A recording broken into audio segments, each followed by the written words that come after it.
Okay.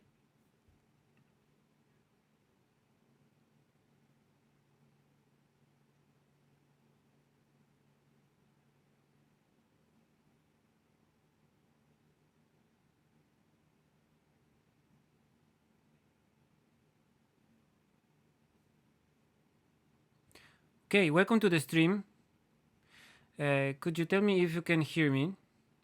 Um, we should be also be able to hear the music. Let's see.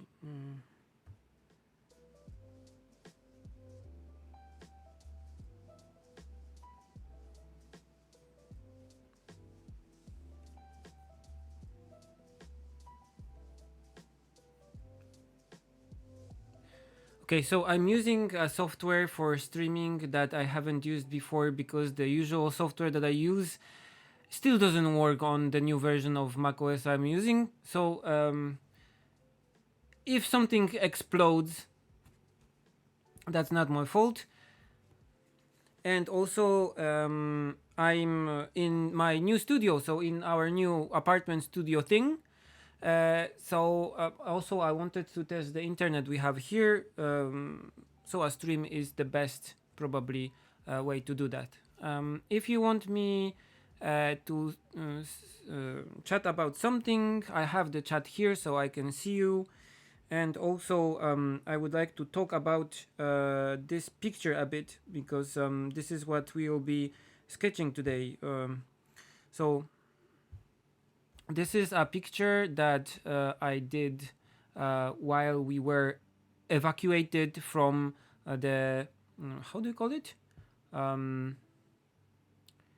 the hurricane that we had in Japan when we went to a school to just evacuate from the hurricane. I took my iPad and my computer with me uh, because I could. So I spent whole day in primary school just trying to imagine what is happening right now with the house that we were living in at that time. So I had this photo that I liked.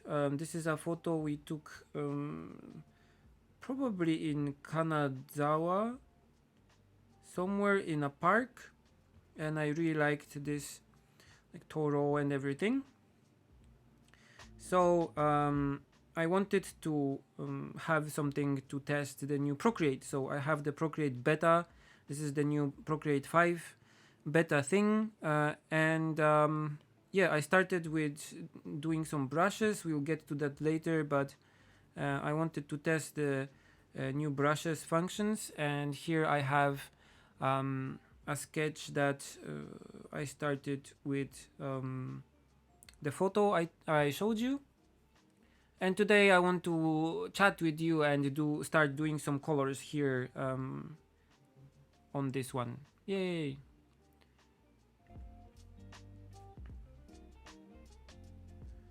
So yeah, this is how I did the sketch. I did not pay so much close attention to the perspective here. I just wanted to have something to color. So just like this, I did a sketch for this illustration, and it took me an hour and a half while evacuated at at a school. So yeah, okay. So we have this layer of the sketch layer. Let's rename it sketch, and let me turn off my notifications. How do you do it? Like this.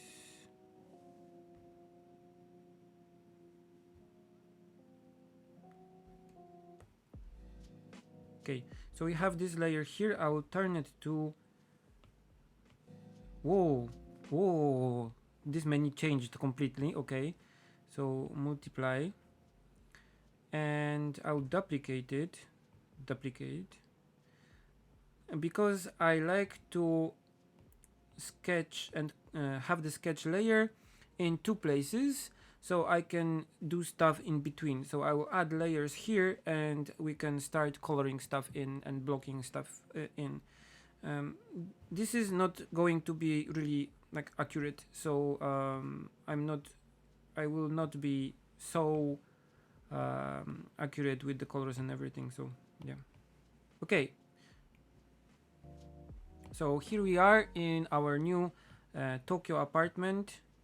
And the interesting thing is that the internet connection that we have here uh, comes with the apartment. So it's just a router in a wall. Okay, and here's the new editor for the brushes. So this is the Procreate version beta 5, and it has new brushes functions with a drawing pad that you can use here for testing the brush settings. And I want this brush to be a bit more kind of sharper. So let's see if we can find something to do this shape. Maybe let's scatter. Yeah, something like this. And I wanted to start a bit more.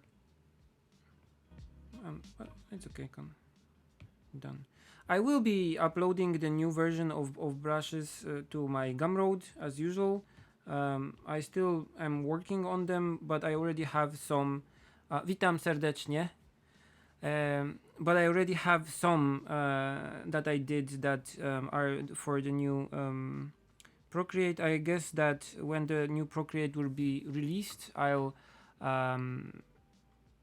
upload a new version of the brushes to Gumroad, so you can use it.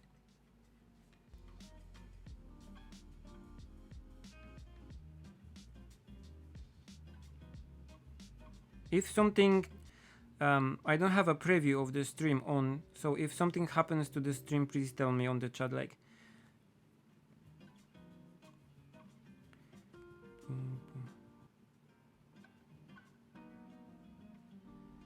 okay.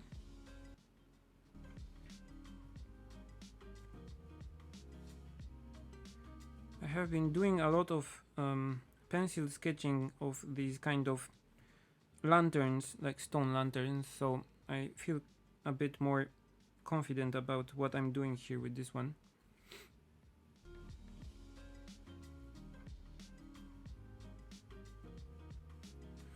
Okay.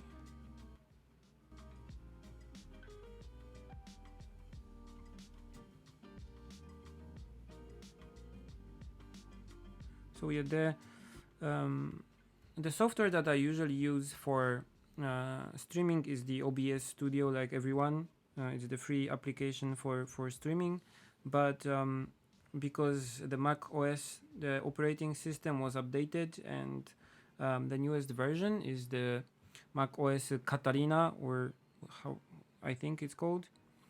And it has some like security features, so apps have to ask you before they can use your webcam and stuff like that, so no one can in theory just spy on you and stuff like that. Of course, the streaming app that the OBS streaming app just stopped working, and it takes them a bit longer than I expected to fix whatever is wrong with it. So there are some like walkarounds that you can use, that you go arounds that you can use, but apparently the application is a bit slow and sluggish. So okay, I won't use it for now. For now, I'm using the Elgato Game Capture, so it's like a game streaming software, which does not do everything what I want, but it's okay for streaming from the iPad. Okay, so I have these two things to show you how the photo looks like, just like this. Let's now block more or less the tree in. So let's choose a color. Oh, that's a nice new color picker. Okay. And there's a history here also. Nice. Okay, so if you have anything that you would like to ask me, just write it in the chat.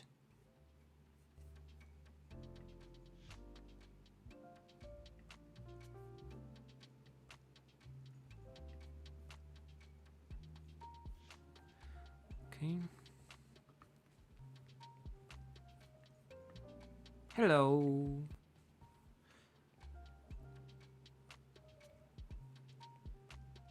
So yeah, we moved actually back to Tokyo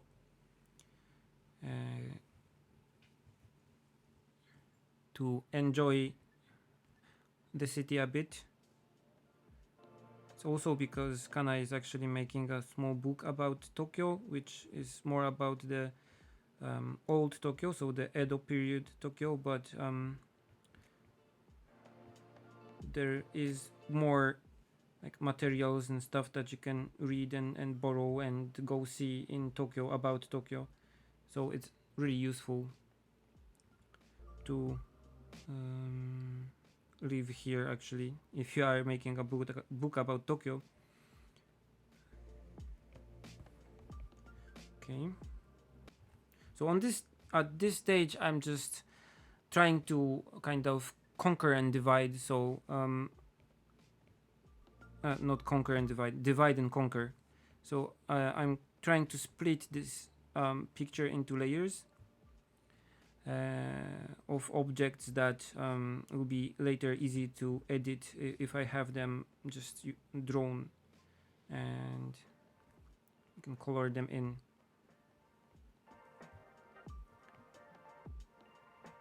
And I don't want to overcomplicate the colors on this one, so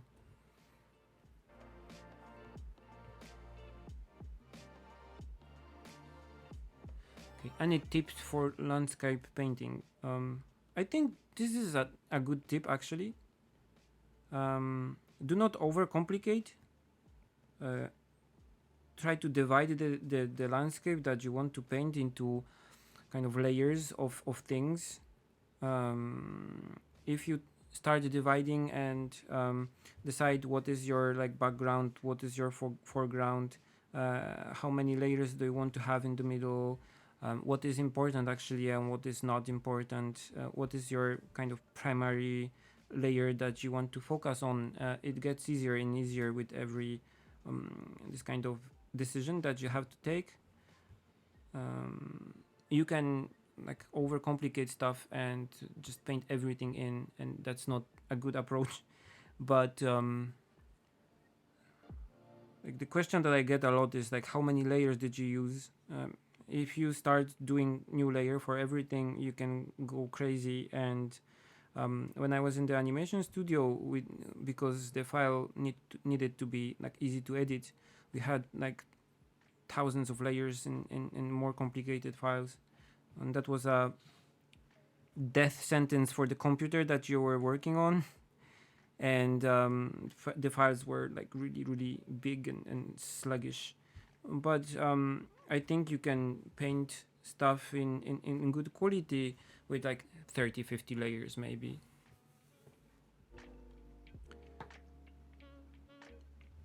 Okay, let's make a new layer, and let's paint in this thing here. Choose a nice palette like this one, like a nice color. So I think like this dividing stuff up approach is really important because it gives you more control over what you're actually doing. So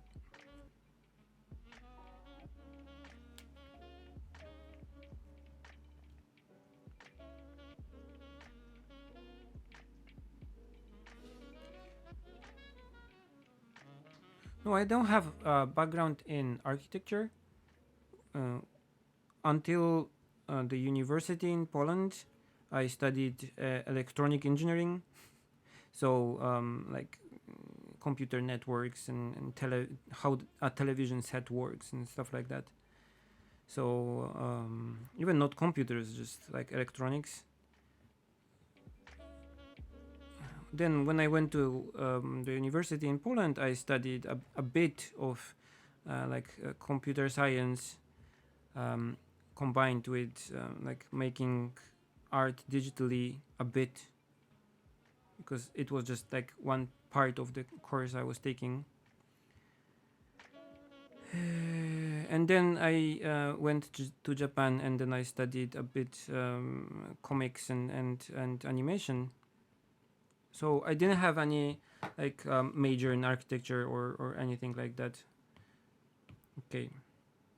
So now I'm making a layer underneath this whole thing, and let's choose a color like this one, for example, and let's block in this building in the back, just more or less. You can add details later.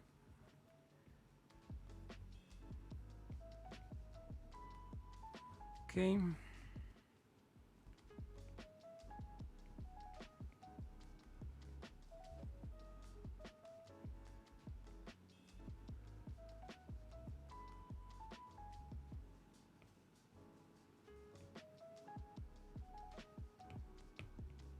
There's like a, I can choose the, how do you do that? No previous color, this color. And when I drop it, okay, the threshold is here. Okay, so you drag the color that you dropped after you drop it without releasing the pen. Okay.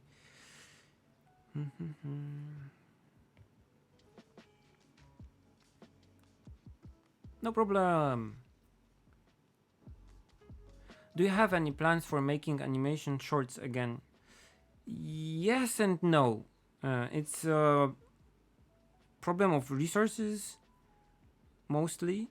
The first thing is that I cannot do an animation short alone. I could do it while I was at the Japanese university because I had free time and a scholarship. So I could spend all my time doing an animated short, and I actually did it. It took me, I think, 8 months to finish. So I did not do anything except just drawing and painting this stuff for this animation. So because I was at this kind of privileged, I had this situation that I could use. I was able to do the animation, but now I would have to do an animation that I don't know if I could turn into a product that I could actually sell. So I could, in theory, spend like 8 months doing a 10-minute animation or something, but I don't have any idea how I would turn that into some financial value that would propel me for the next year or two, for example.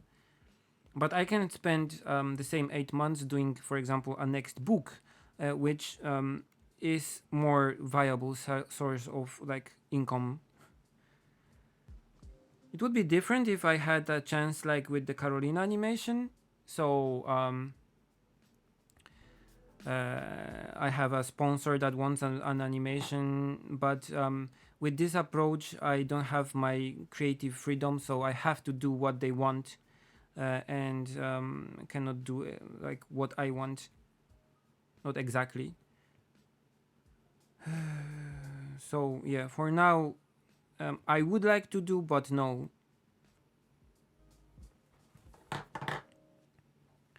How long does it take you to finish a complete illustration like Tokyo at Night?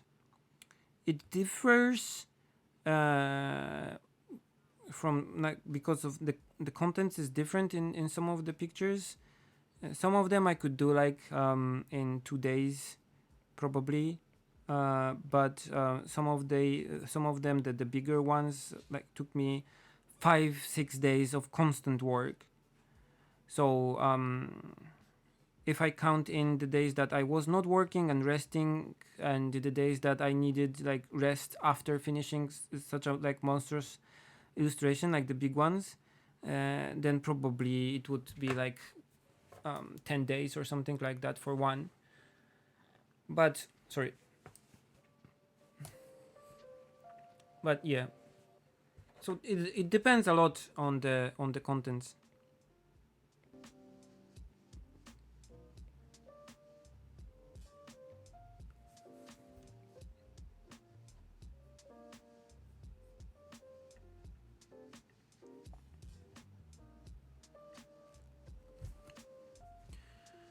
Okay.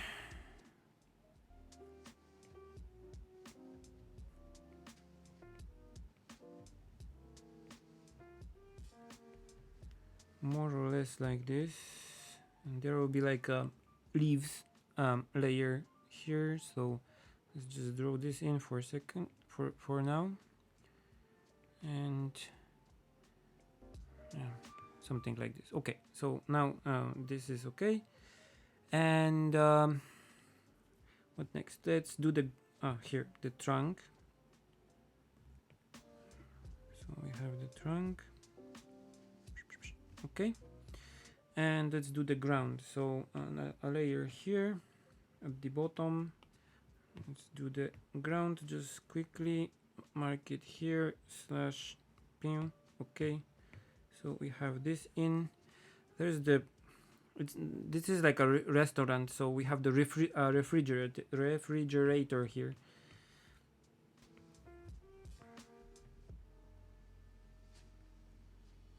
Thank you.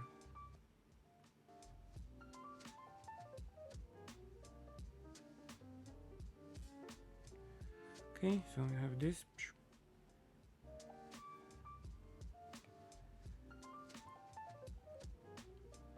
All right, and let's do the like there's like a bamboo fence in front, so we have this layer. Let's add a new one. Thank you for I'm happy that you like the books. Hi, I'm using the iPad Pro, the newest one but the smaller one.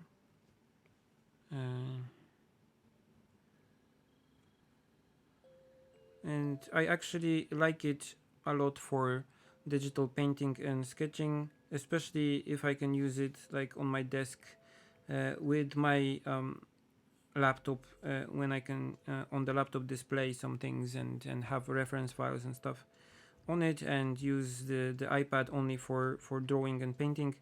And also recently I have been trying a lot the how they call it, sidecar option, so the option that allows you to use the tablet the iPad as a tablet to control a screen on your computer. So I also want to explore this a bit, but most of the digital sketching and painting I do on the iPad recently, and I use my Mac mostly for editing the scanned files of my like drawings and paintings that I do by hand. Okay, so there's a new layer here, and let's make it a bit darker so we know that's the same thing but a bit further away. So things like this.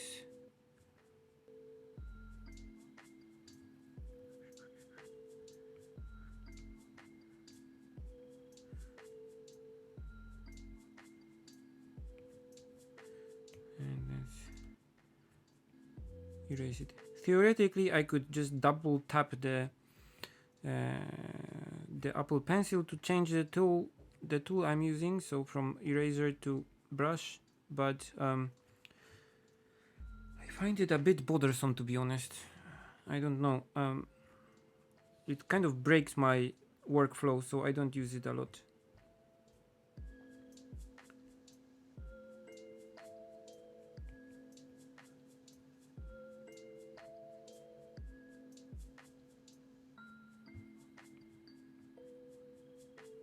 Okay.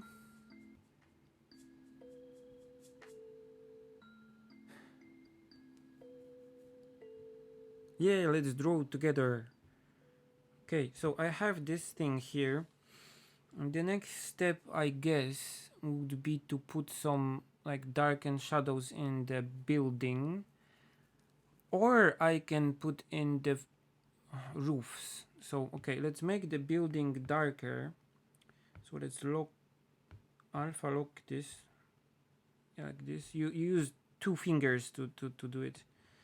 Just slide it. And let's pick a darker color like this one here.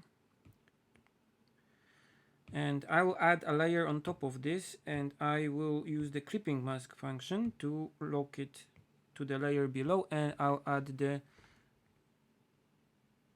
roof like that. So I stay inside of the shape that I already drawn here, and it's really, really useful.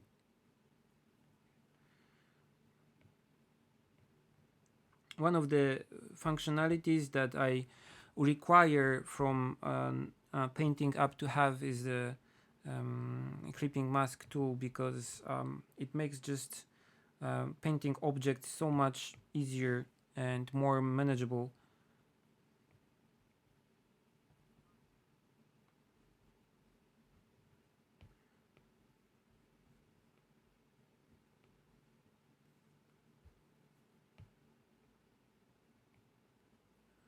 Okay, and there's also like a roof thing here.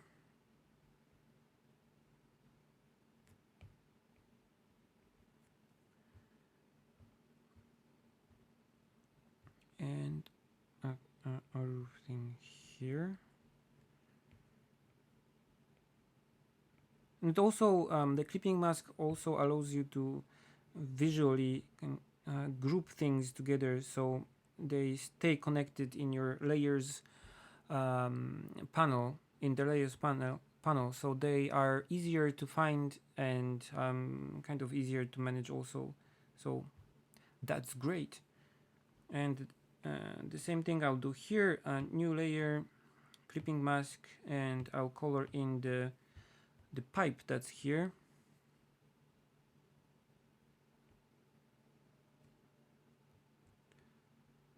Like this,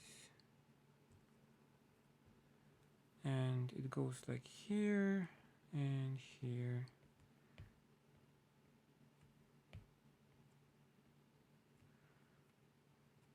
Okay, and there's one below it, so I add a layer in between, change the color so we know that's a different object, and color this part in like this. And because this wall is kind of divided, I don't have to worry about this one, but there is actually an opening here.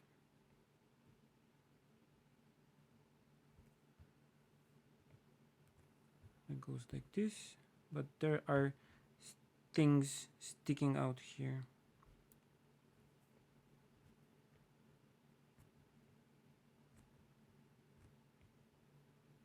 Okay, so something like this. Okay.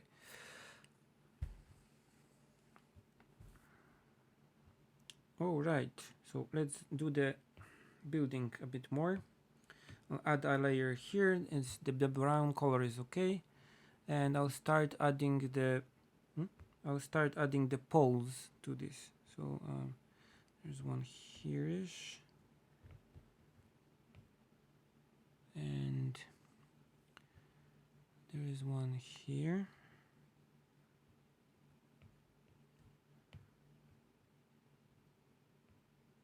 So I usually use the kind of fuzzy brush, but when I need the line to be more precise, I erase it a bit more like this. So this gives the picture a bit more organic look, I think. And it's quite fast actually. Okay.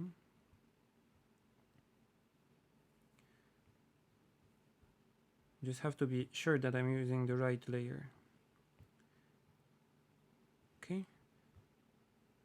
I don't have a Twitch channel. I don't know if there are any how do you call it? Advantages of having a Twitch channel.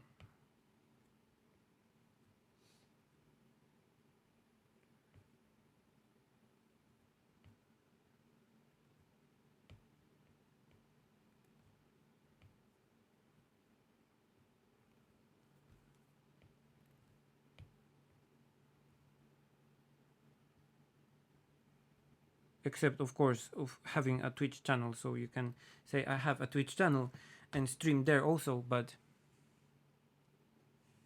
I think I will if it goes well. About saving this.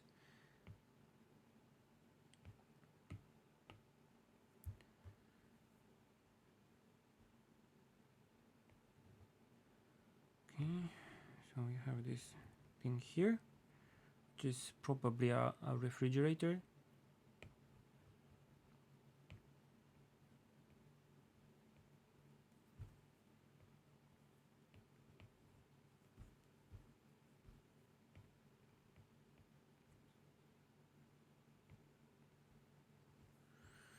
Okay, and let's add a layer below this so I can add some curtains inside. There are curtains here, like here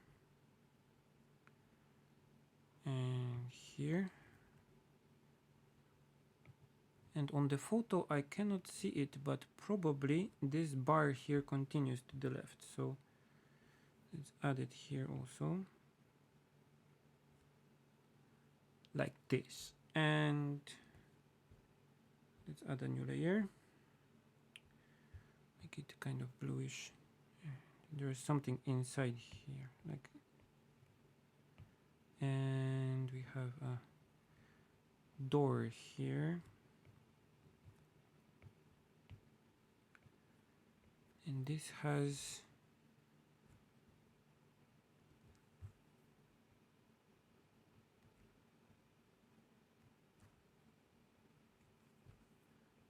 I'm trying to be a bit rough with this, so I'm not completely I'm trying not to be like over exact with this, to keep it loose.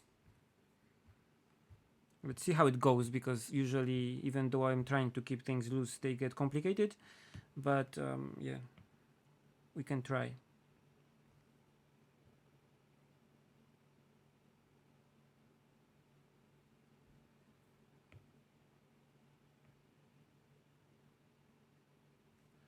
So there is a water pipe here,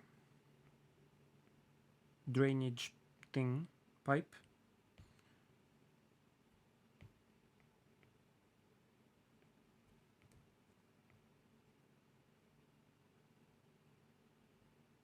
Okay.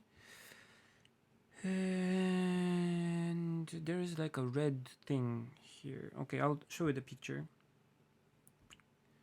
for a second.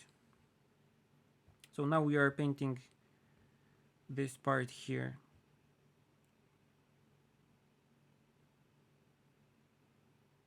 Okay.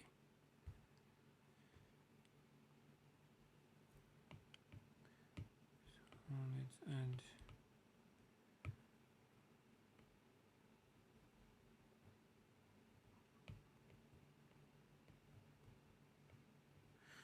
things like this. Witam serdecznie.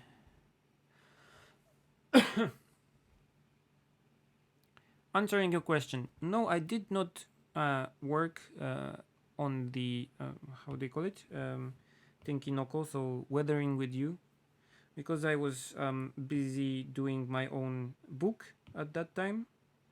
So I did not work at on this movie.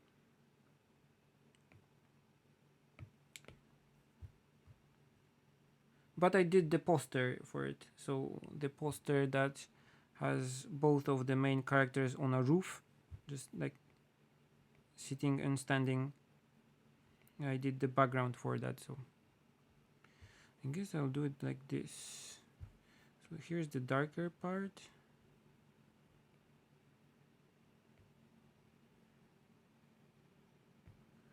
A bit.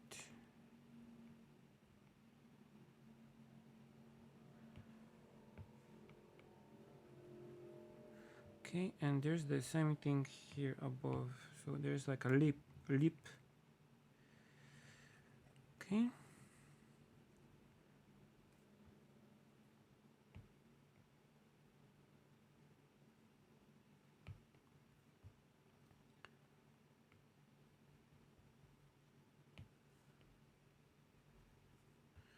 Okay, so we have like a base for the building. I'll add the glass windows, so it's below this part here. let's use similar color to this, so we know what layer is this. Okay, and there is like the refrigerator thing. I'll add a layer here and use similar color here to paint like the insides. So it's like this here.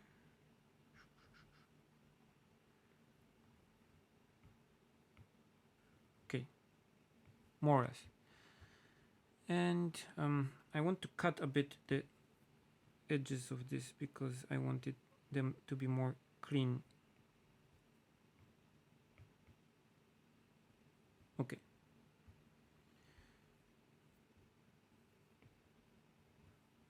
Okay.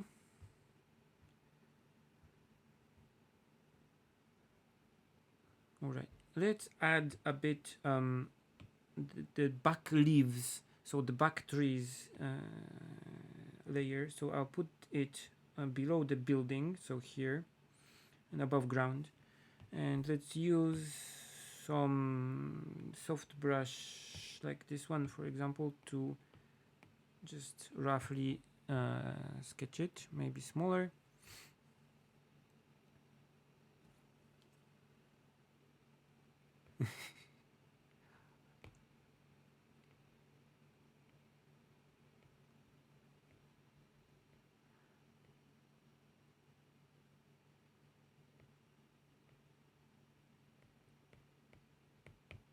Osaka is interesting. It's a bit different than Tokyo, but a bit, also slightly similar. Okay, so let's put more like here. And I'll add a second layer on top here. So on top of the trees, this one, top layer, and more green, like this kind of green, so I know what I'm doing.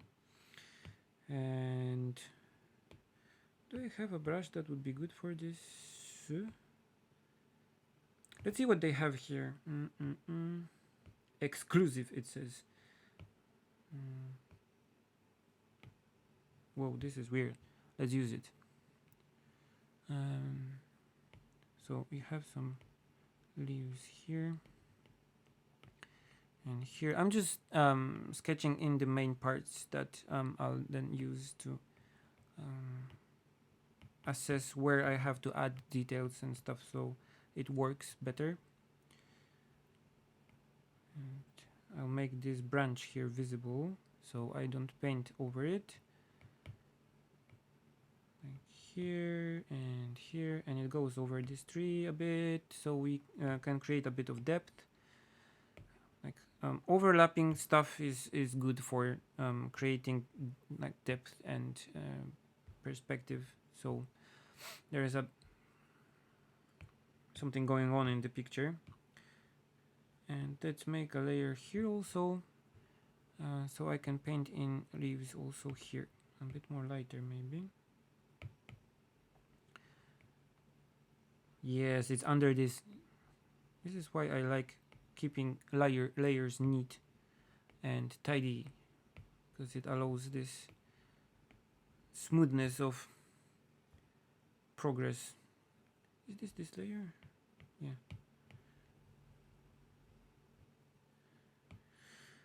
Okay, and let's add a layer here also.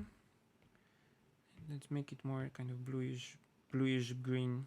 I'll change the colors later, of course. Now I'm just doing this to know what I'm doing. So I'm trying to keep the colors more or less separate. And there is also a layer on top of everything, and it will be like this green, like this. And there are some leaves here, and there are some leaves here, and some here. Okay. Yeah, this is too highlighter. Let's change it a bit. No. Okay. it hurts my eyes. So let's block this one. Let's choose a color that doesn't hurt my eyes, like this one. Okay, and let's block this one also. Okay, and where is this? Here. This is more like greenish gray stone color, like this, more or less. And here also, but this part is darker, so a bit more like this, maybe like this. Yes. And let's choose the main building part like this. The color is not bad, but it has to be a bit less saturated, I guess.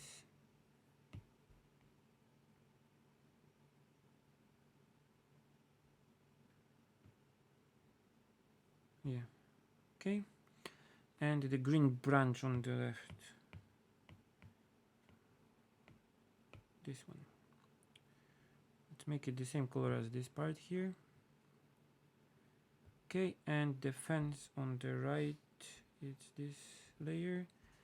Let's make it like this rust color.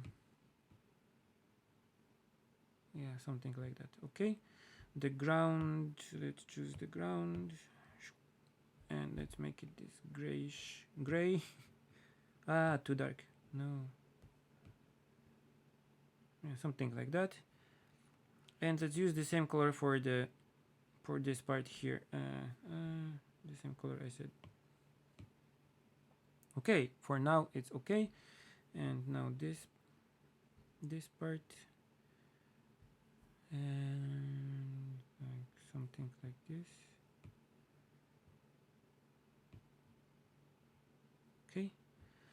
Okay, so now we have the base for the colors and for everything more or less in place. I'll show you the photo a bit. Okay, of course the colors that we have in the picture are more kind of saturated and more cartoony. Do you think Photoshop worth what its cost offers, or are there better programs? It depends. If you are using Photoshop a lot and you really like this software and you think it fits your process like perfectly, and you need some options that other software doesn't have, like for example the animation functions or something, like, or you perfectly love the brushes that it has or something like that, then yeah, I think it's okay. If you pay the lowest price that you can pay for it, like it's like $10 per month, and if you use it to make money, so if you use it for work, then it's a perfect thing for you, because you can probably deduce it from your taxes and from your income, forgive the business talk. But yeah, it's okay, I think. But if you need a good app for just photo editing and editing your sketches and editing your stuff that you're painted or sketched or scanned, then you can buy an app, for example, the Affinity Photo, for example, which is I think like $40 or something, and it has a lot of the functionality that you use most of the time, and also has nice brushes, and you can import brushes from Photoshop and do all kinds of crazy stuff in it. So yeah, you don't have like 3D or animation or like whatever, but it gets the job done. It's okay. As a matter of fact, I'm really thinking about quitting my Adobe subscription, because I don't think I need the whole power of Photoshop for me. I already stopped using Adobe software for like video editing and stuff like that, so maybe I will be also able to stop it for like visual things, There are some projects still that I want to finish before I cancel it, but I think I will be okay without it actually. Yeah, you can go free. There are a lot of free applications. You can buy Clip Studio for like $50, I think, which just is a great application, a bit non-intuitive interface, but yeah, if you prefer it, you can use it also. Um, there are some free apps. There are apps on the iPad. You can use Procreate for painting, and actually some good photo editing apps on the iPad also. The Affinity Photo or like Art Studio Pro is good enough for editing stuff on the iPad. So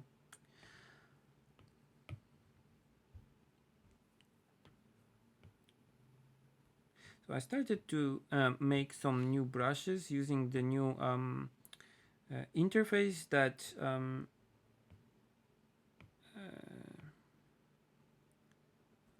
this app has. So I have some new dual brushes that I'll be publishing soon when I stop like messing around with them and I test them. So these will be updates for my brush sets and that I have on Gumroad. So if you have my brush sets from Gumroad, and you can download them for free actually, and pay what you want. So it will be an update for these sets.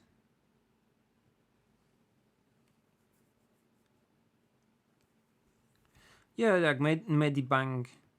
Like it also depends how polished software you like. If you don't mind the software bit to be a bit clunky, and you don't mind that awkwardness that some like free apps have, just go free, and you will not miss it probably. Like there's a lot of apps that support the Wacom tablet also without any problems. So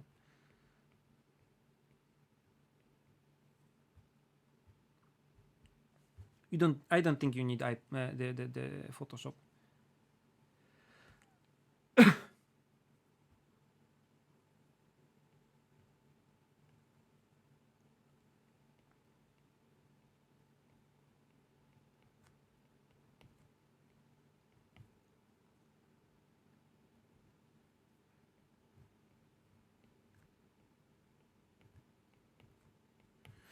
Okay.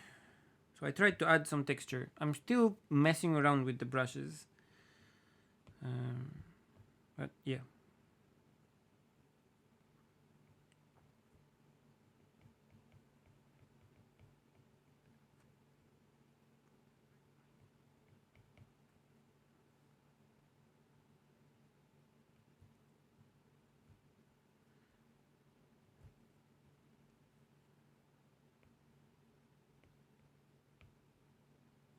Okay. So the key for painting or drawing like this is not to overdo stuff, and focus on the parts that you think are the most important.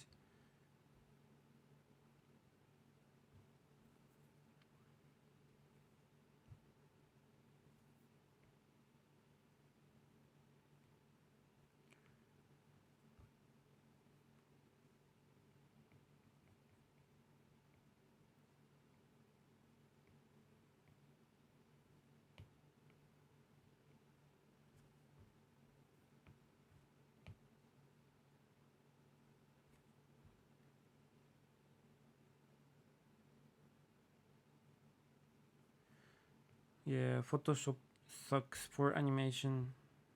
I know something about it. It's not a perfect application for animating by a long shot, but for, for the price, like if you consider the price of like professional animating applications, the price is really steep. You can choose basically Photoshop or the better version of Clip Studio, which is the Clip Studio EX, or some free applications. But if you want to go for like the better ones, they are really expensive. So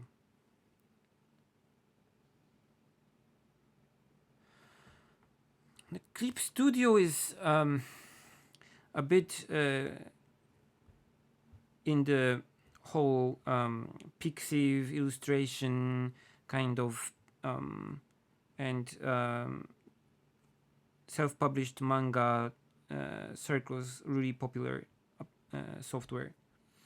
So I don't think it actually requires being advertised so much because a lot of illustrators in Japan already use it. It's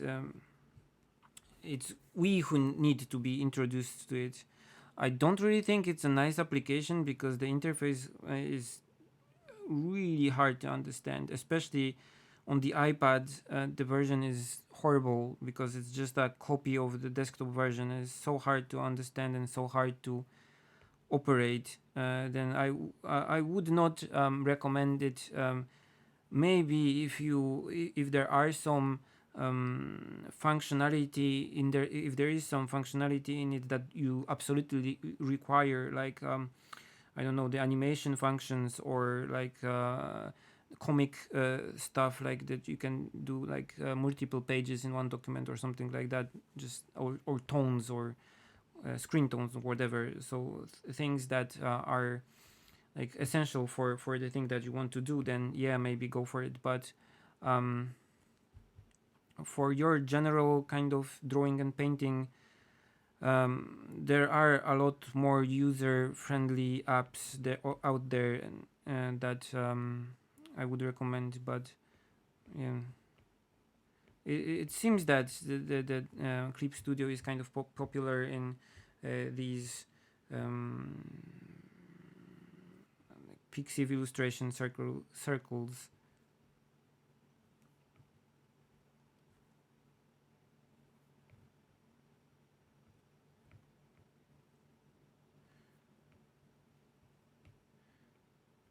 So I started adding some details here, as you can see, and I think that the layer with the sketch is kind of bothering me right now, so I would not turn it off, but I'll unlock it and I'll make it less visible a bit, so it's still there if I need it. But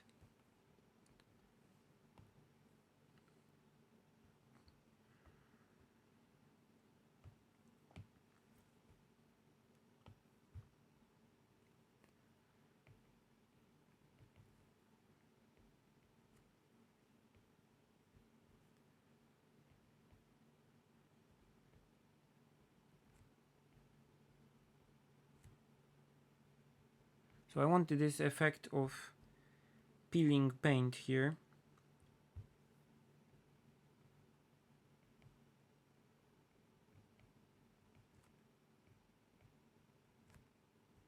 And there's like a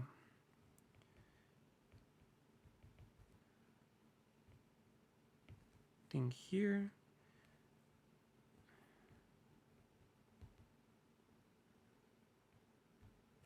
Okay.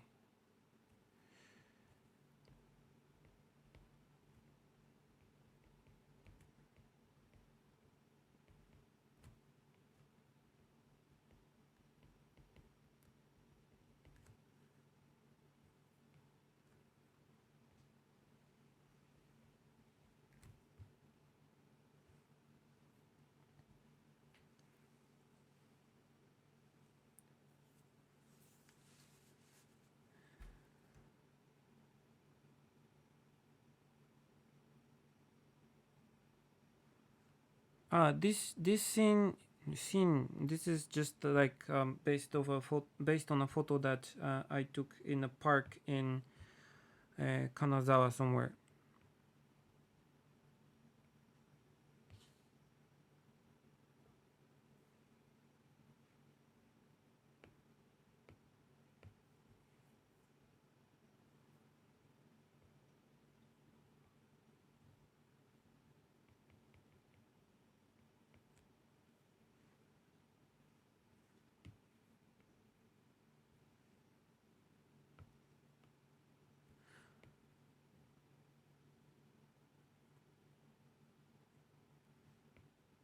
I mean, don't get me wrong. Clip Studio is a good studio, is a good application, and it works well, especially on Windows, because on Mac, if you have like a 4K display or a new Mac laptop, it doesn't work well with the high resolution display. It's just too slow.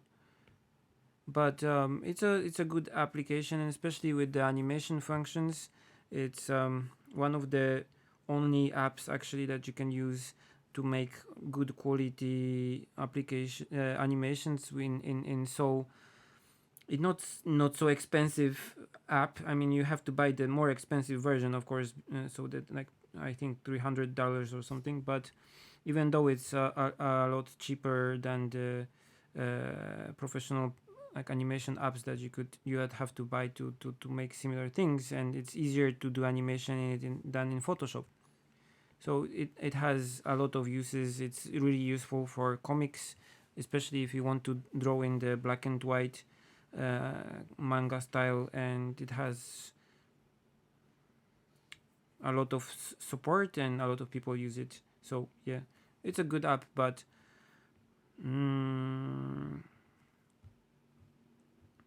personally I think it needs a bit updating, especially the interface. You can get used to it, I guess, but yeah, the open tunes thing. I tried it when it went open source, and maybe on Windows it worked better, but on Mac it was a disaster actually. But it was updated few times, so maybe it works better right now.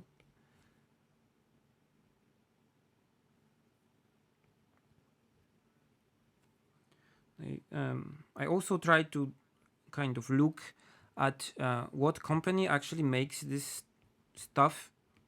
So I look at Adobe, I look at Apple, I look at all kinds of companies that make the software, and I try to use and promote the software of the companies that I think are doing good stuff.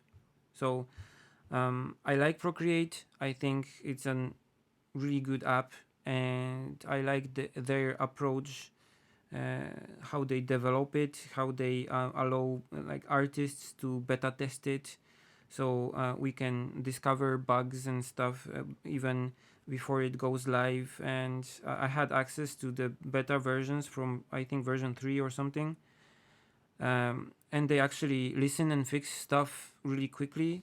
So it's and it's a company that I can kind of say, okay, that's nice.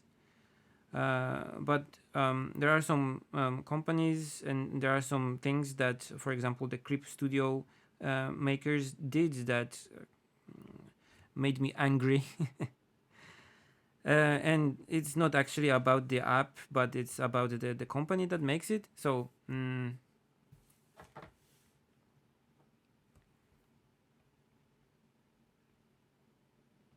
no, I haven't tried the open tunes on 4K because Kana has the 5K monitor, so I don't cannot use it every day. But we tried the Clip Studio, and we tried some other painting apps on it, and Photoshop with some settings turned off works okay-ish. But Clip Studio was a bit sluggish. Actually, there was a quite a bit of lag on it, and in the end, we chose to continue painting in Photoshop. But yeah.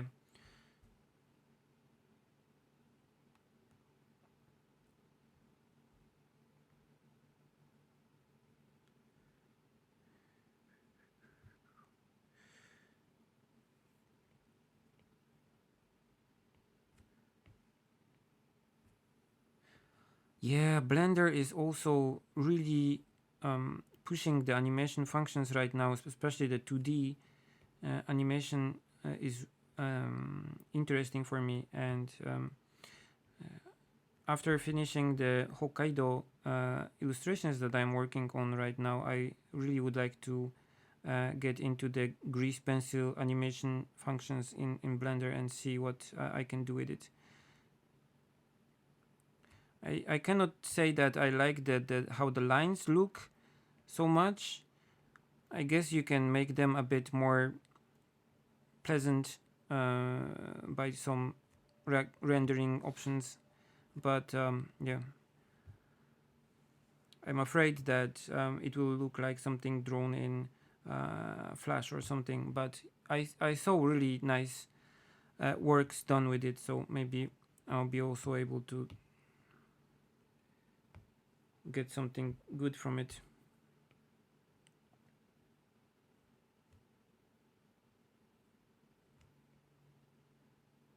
And it's free, and it's really nice.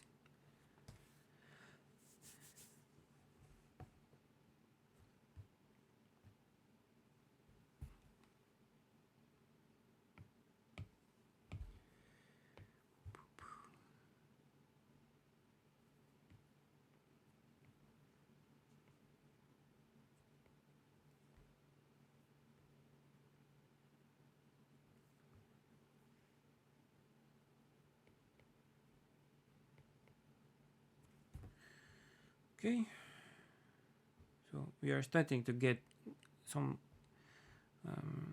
details on this one.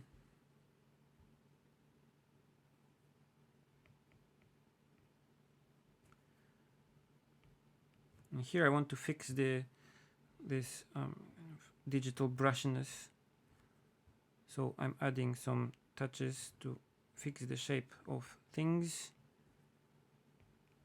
add some texture.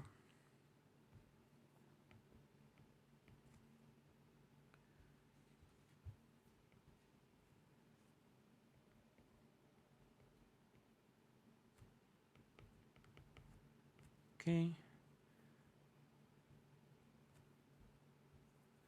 I'll probably drop the layers while I'm satisfied with this part, so we don't need this information anymore.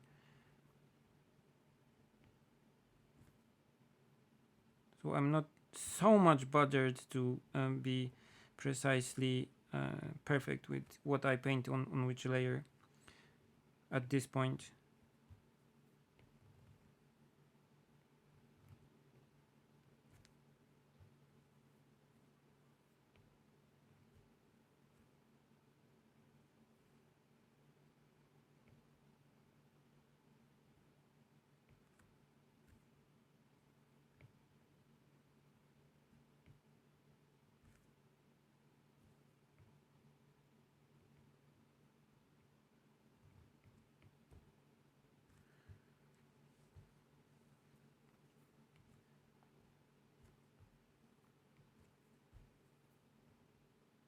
And also I'm trying to force myself not to use too what do you call it, too thin brushes on this.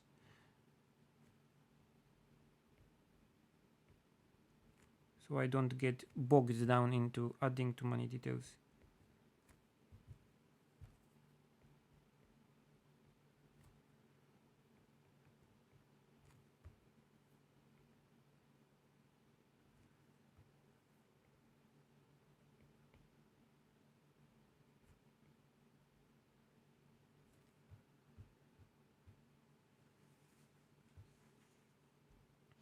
Let's lock this layer and let's add some textures to it. Maybe this brush.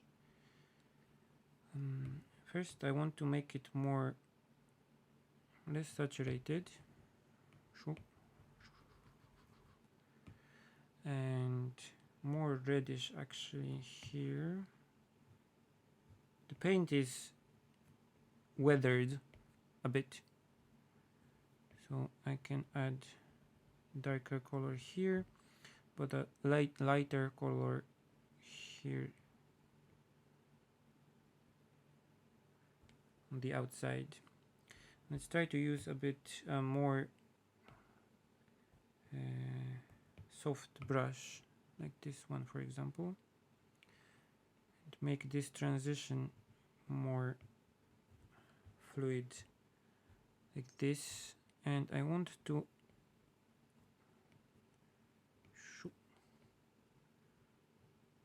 add a shadow here, maybe too much at the bottom.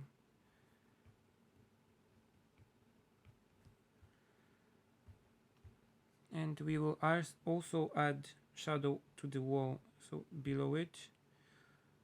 I prefer not to use the multiply if I don't have to, so let's try to do it without it. Oh, this is too big.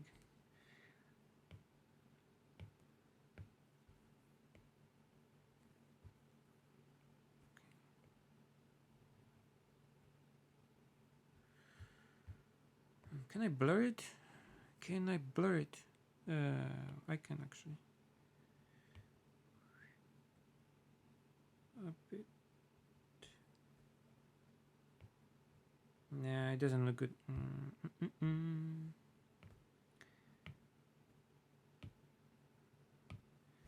Let's try a different brush.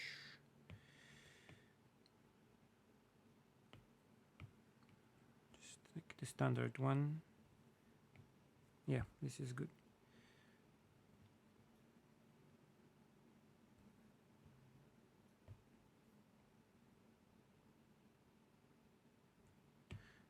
And let's make it less visible. Okay.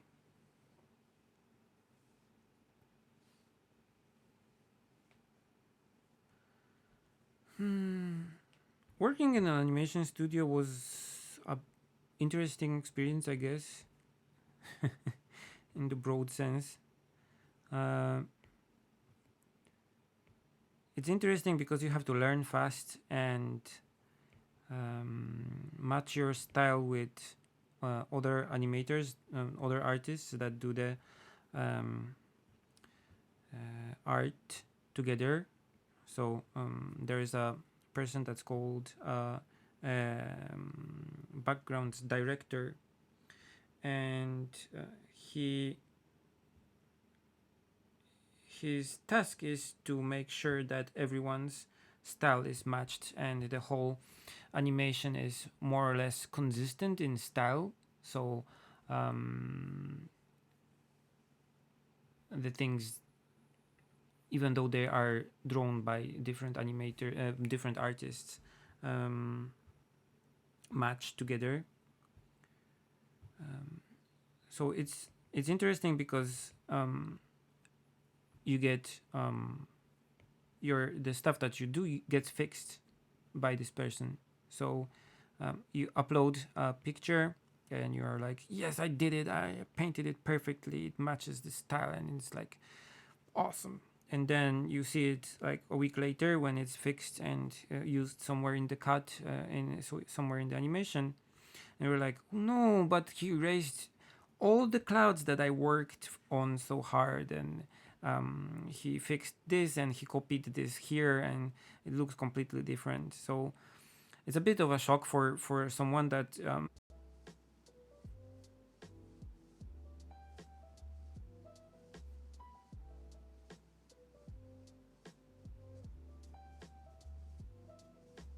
okay, am I back? I think I'm back. Okay. The app that I'm using for streaming crashed. So yeah, I think I should be back again. If you can see me and hear me okay, just give a shout or something.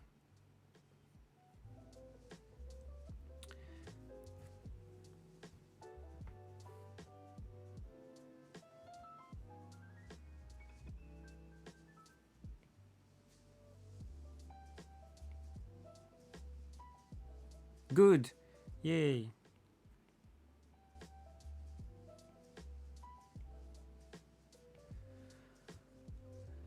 So yeah, that like working in the animation studio was a really new experience, and from one side I liked it, from one side I learned a lot, but from the other side, of course, there were things that I didn't like at all. Like the thing that I had to match everything that I was doing with other people, and I couldn't do things exactly as I wanted, and I couldn't do my projects, and I couldn't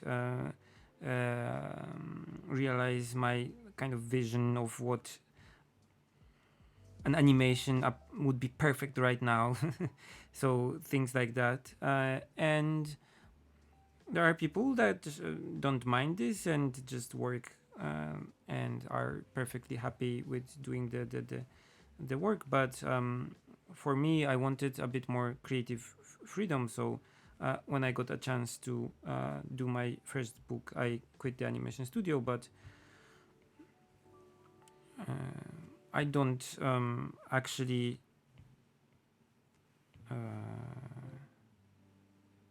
regret me working the 4 years in the animation industry.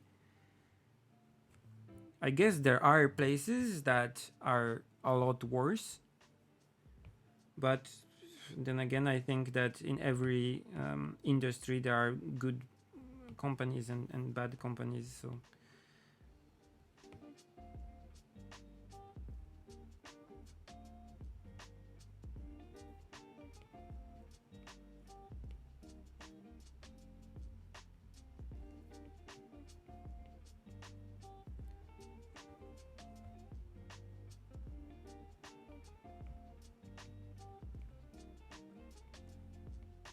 when I was looking for how I am streaming, this is a really interesting question. Because the app that I usually used for streaming, so OBS Studio, does not work on Mac OS Catalina, so the new Mac OS. So I'm streaming using how it is called, Game Capture HD, with my iPad connected to my Mac using a Camlink thing and HDMI cable, and this goes in, and I'm streaming using this weird app. And using the YouTube streaming thing, of course. So this is a weird setup, and I wish that the guys that make the OBS Studio would fix it.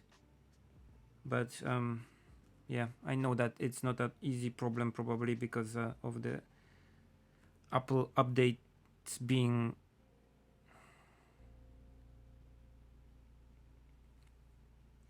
changing stuff around.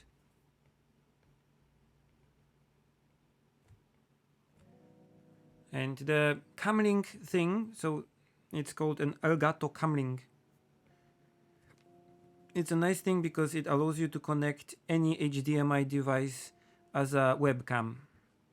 So it's a really useful little USB thingy that allows me to connect my camera or my iPad or my PlayStation or whatever to my computer using the HDMI cable, just and it will show up in your system as just a web camera, and you can use it with whatever, like Skype also, or whatever app you would like to use. So it's a really useful little gadget, and actually there's a new version of it which is supporting 4K, but I haven't I don't have the new versions. I have the old ones.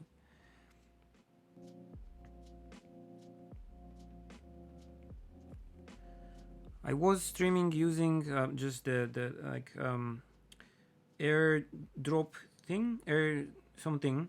So the Apple wireless function that allows you to show stuff from the iPad on the Mac, but the quality is worse than just connecting with the HDMI.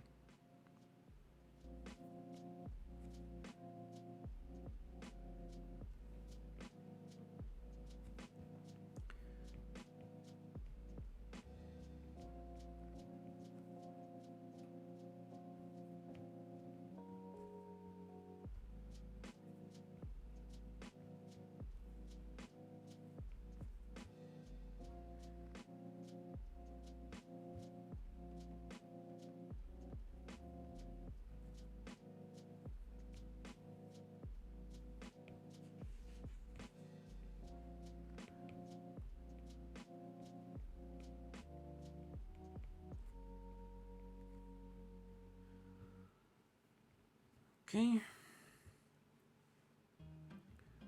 And there are some details also here. like this pipe here has to be held by something, so it has like supports here, 1, 2 and 3, and there's like a joint here and a lip, and having all these kind of small details in your painting allows for a lot more realism. They don't have to be accurate and they don't have to be perfect, but adding these small things that show the viewer that this actually is held up by something and it's not just like a brush stroke, like an abstract thing, but it's a real thing. It adds a lot of realism. So another tip about how to draw architecture is always be aware of how things are made and how they are held up and how they are supposed to work. So not only how they look.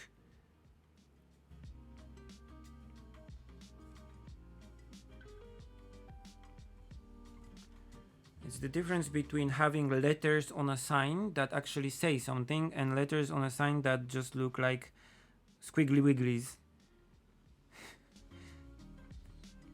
And it's a big difference in realism. So if you have just like a stroke, and I don't know what it is, but a stroke that's held up with these kind of things here that that show you that this is actually round, suddenly becomes a pipe.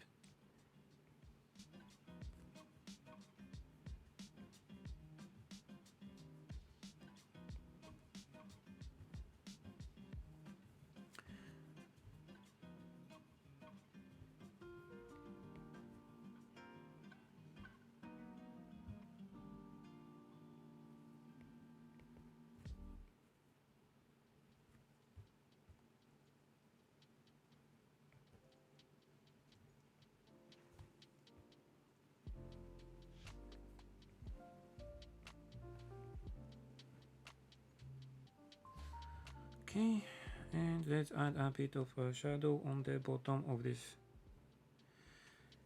Let's use this brush maybe.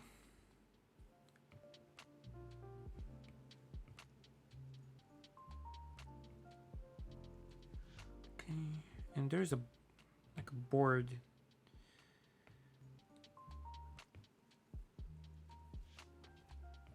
here.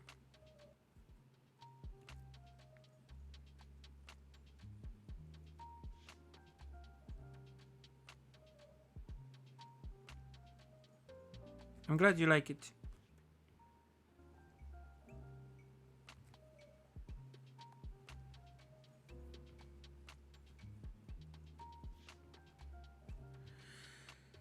Okay. Yeah, this part actually looks okay. We can start adding some texture to other parts. Maybe this pipe here. Still haven't done anything to it. Let's just quickly add some highlight here and some shadow on this part. Yeah, and it will look a bit better. Maybe, probably, yes. Okay, so we have this part here. Let's slap some quick texture on the tree. I have this add texture and add soft wash. So let's try to add some nice mossy green to this. Maybe this. So I'm currently waiting for the 16-inch MacBook Pro, and I want to replace my MacBook with it. So I'll probably sell the one that I have right now and start working on the big one. So that should be also be interesting.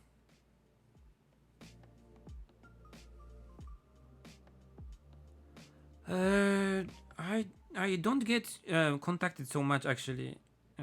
maybe I don't do so commercial work to be contacted, so I'm not in the channels. I try not to put too much commission work on myself, so I can focus on my own stuff if I can. So I mostly accept only commissions that are things that I would like to do either way. So things that are interesting enough and are along my art goals that I would like to do. So for example, the Carolina animation was just a nice chance to do an animation with an animation studio and do something creative within the Japanese animation industry, so I agreed. But if an offer comes, for example, to I don't know, you worked on the Shinkai movies, so so let's just make some backgrounds like Makoto Shinkai's, and then I would just be like, no. So yeah, I try to accept only the commissions that I would like to be made. So I would like to participate in an art like this either way. But I don't get them so much and so often. Like for example, this year I got a commission from the makers of the Kobe chocolate, and I accepted it because they wanted me to do pictures of Kobe in ink, and that was it. So I was like, yeah, I lived in Kobe for like 4 years, I think. I like the city, I like ink, I like chocolate. I can do something creative with ink, so with a tool that I would like to try to use. No downsides. Just a bit of I have to learn a bit about the ink because it was not so actually easy to use as I expected. So, but this is also a plus because I learned something on the way. So that's a perfect commission that I would accept. Hi.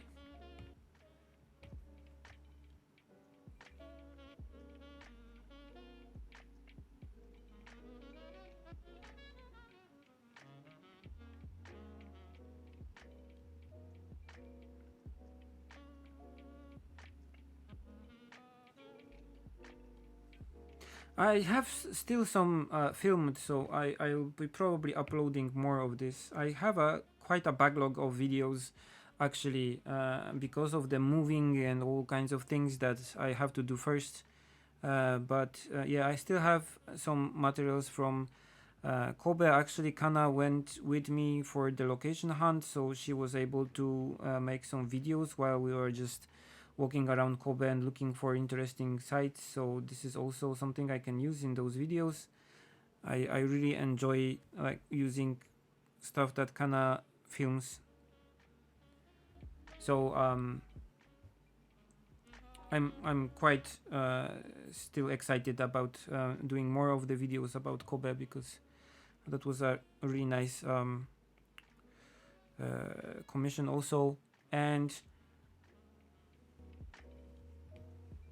it was interesting because if I just go to the supermarket that's like next to our house, they still have some of the chocolate on the shelves, and all of them have like my picture on them. So it was an interesting place to see my art kind of displayed.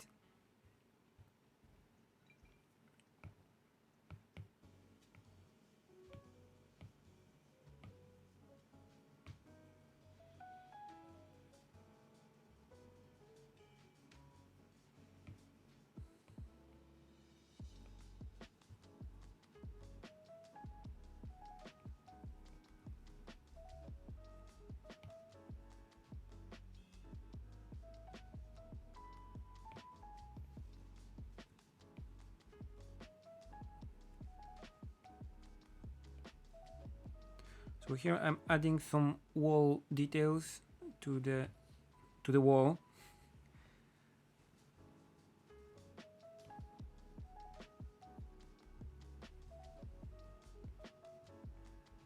These are of course not in the color that is required, so just like a placeholder for the real color that will come later. But for now I have to do them in the color so I can see what I'm doing.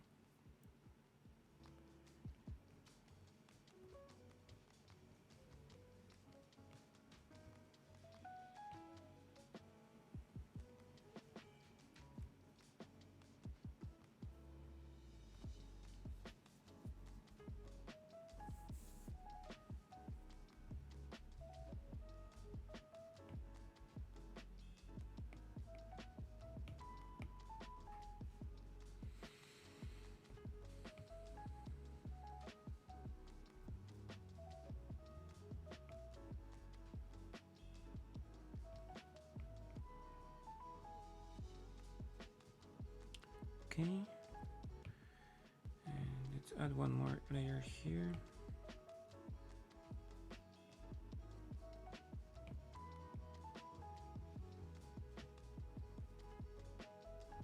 And there's like a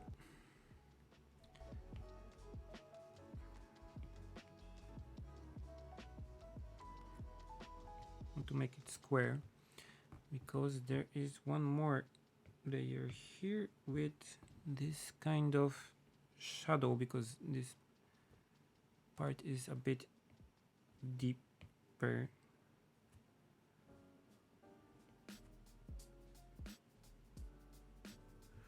Something like that, so it adds a bit of three-dimensionality to this.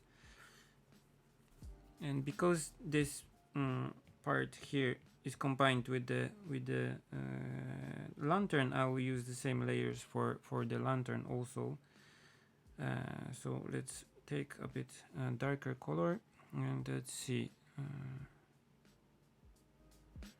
I can add like this shadow here and erase it a bit, and I can add this part here, which is actually the house in the back is visible through this, but I don't have to do it as it is. And let's add this shadow here like this, and there's also a shadow under the round part here.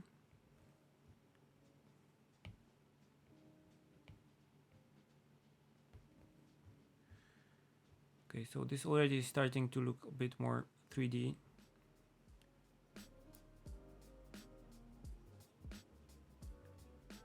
And also let's add some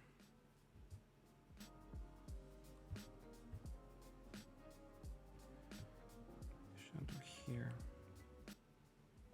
so something like this. And now let's divide the front into 3 layers. So I just choose a random color so it's easier to see, and put this underneath.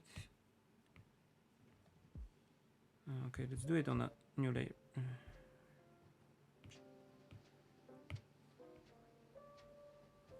So 1, 2, and I can also use it here. 1, 2, with this part cut out maybe. Okay, so something like this. Okay, and I'll also use it for this part here.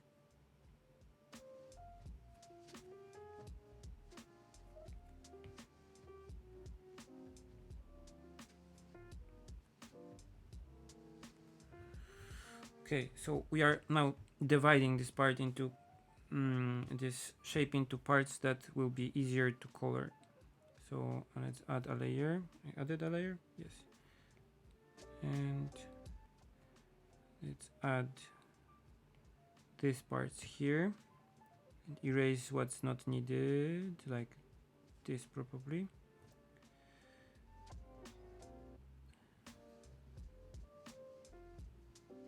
Okay. And I'll add the frame here with a smaller brush. like this one. It's not small. What? Yeah, yeah, okay.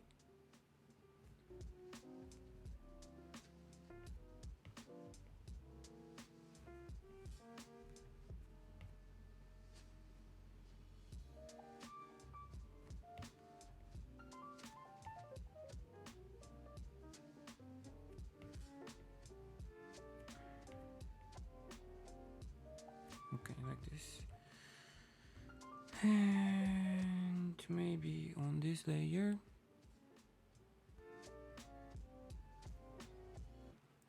I record the footage while I paint in times that I find that I don't need to like concentrate so much, and I can spend a bit of my attention for the camera, setting this up and doing stuff with it. Recently I got the, how do you call it, DJI small camera, the handheld thing. Osmo Pocket, right? So I can set up two cameras at once, so they take stuff that I'm painting from two different angles, which is useful. And I can forget about them. I can forget about them for a half an hour once I set them up. But I try not to take too much footage, because one painting is like 10 hours of work or whatever. So if you take 10 hours of 4K video from two cameras, it's too much. So I try to only take the parts that I need really. And once I have the material, I put it together in Final Cut. And then I try to think about what to talk in this video and talk without a script, actually. So I don't script my videos. I don't have a plan what video I make. In some of the cases, I know that, okay, this is a video about, for example, the Kobe chocolate illustrations. So I know I want to show some Kobe footage. I want to talk about the ink. I want to talk about the chocolate. I want to talk about why I took this commission in the first place. So there are some themes that I like to talk about in this video, but I don't have a script that tells me what that I read or practice or whatever. I just try to control myself while I talk, not to talk rubbish and erase all the mistakes that I did. So I do a lot of small takes and retakes on the way. But it's more like a organic flow. So I say something, I erase it, I say something, oh, it's okay, and I leave it there. So it's a bit more of an organic process than just writing a script and reading from it or something. So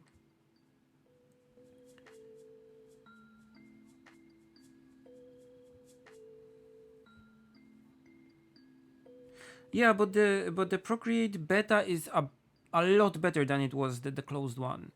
Right now I don't really have any problems with it, I guess. The first one had some problems still. The closed beta had some problems, like with the brush creator, the new brush creator, and there was some bugs and it crashed a few times on me. But the new one is the new one. The open beta is actually pretty nice, and I guess they could release it like today, and no one would be offended.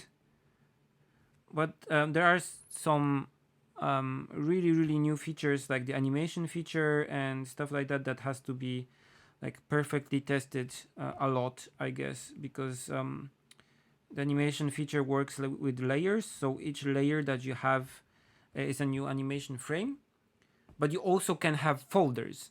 So each folder that you have is animation frame, is the next frame in your animation. And in this folder, you can have layers with filters on them and all kinds of crazy stuff. So I guess they have to test this feature a lot to see if it doesn't crash. If you have some weird things in the folders and you use like this to make some like complicated animations. And this can be like a painful process, I guess, because yeah, it's just complicated to like kind of guess what the users will do with it. But I'm kind of excited also that Procreate is getting animation tools, because awesome, it's awesome. The animation tools are really nice, and simple but useful. So something that I like in apps like this. So I like simple and robust. It doesn't have to have like tons of options, but if it's simple and robust and has nice brushes, you can do a lot of things with it.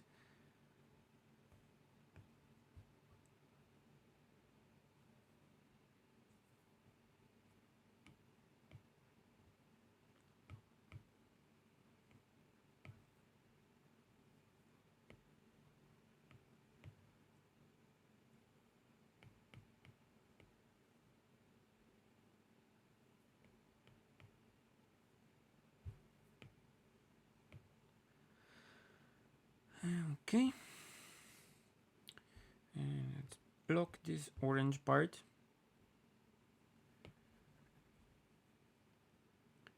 Let's change the color just a bit.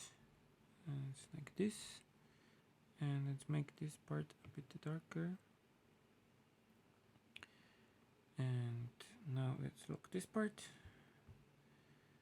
And let's make it kind of grayish white.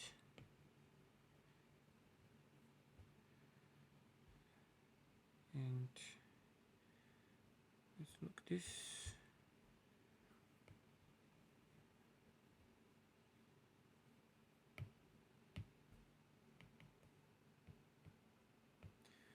And let's look everything. No, let's look this one also.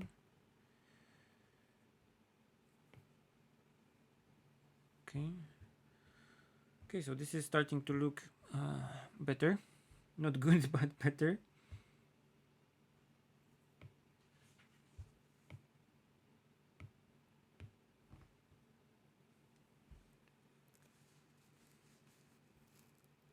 So I have to check from time to time if the stream is working. I'm not trusting this application.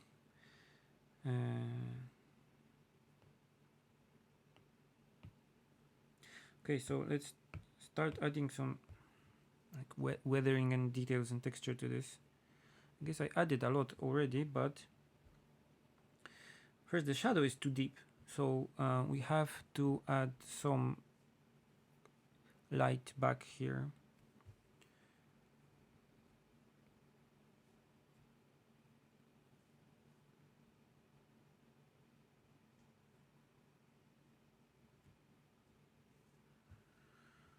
Like this maybe, and here.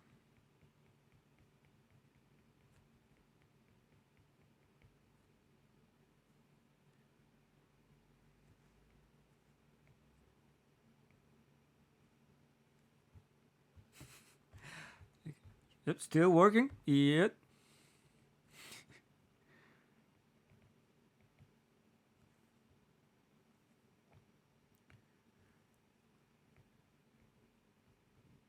It's weird because this is an app for game streaming, so it has all the kind of gamer options.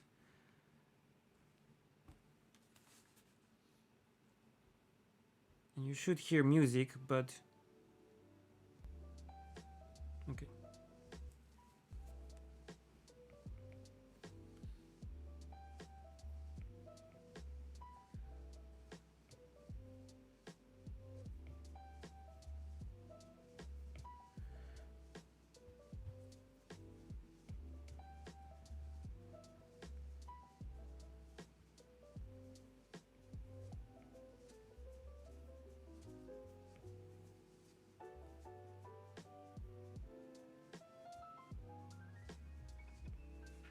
I'm using a weird app for streaming because the app that I usually use doesn't work.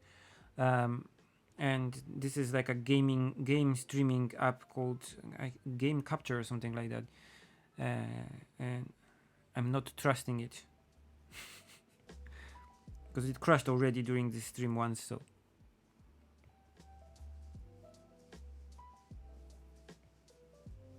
okay, Okay, let's turn off the sketch for a second to see how this is looking.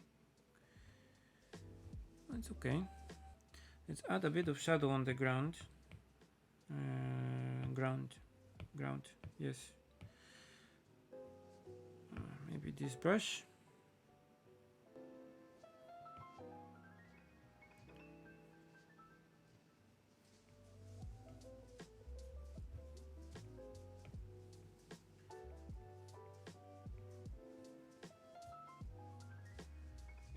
Okay. Softer, bigger, harder, stronger. Okay, if you have any questions or something that you would like to ask me, just write in the chat.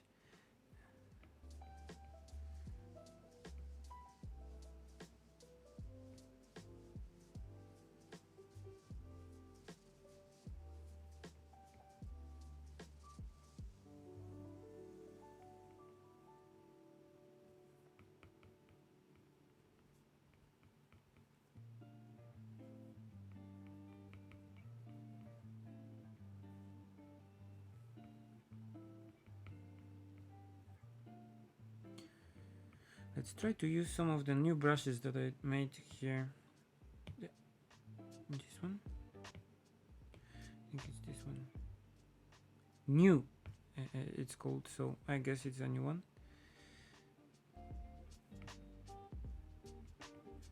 It has a bit of wet edge to it, so it will add a nice harder texture here.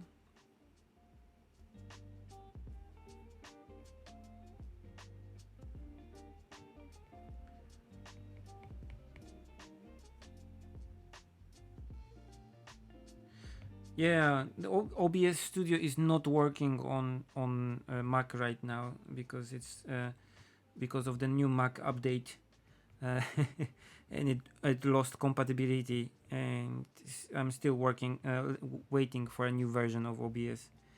I would use it; it's what I usually use for my streaming, but it's not working. I mean, there are some like workarounds, but I probably prefer to wait until it's compatible again.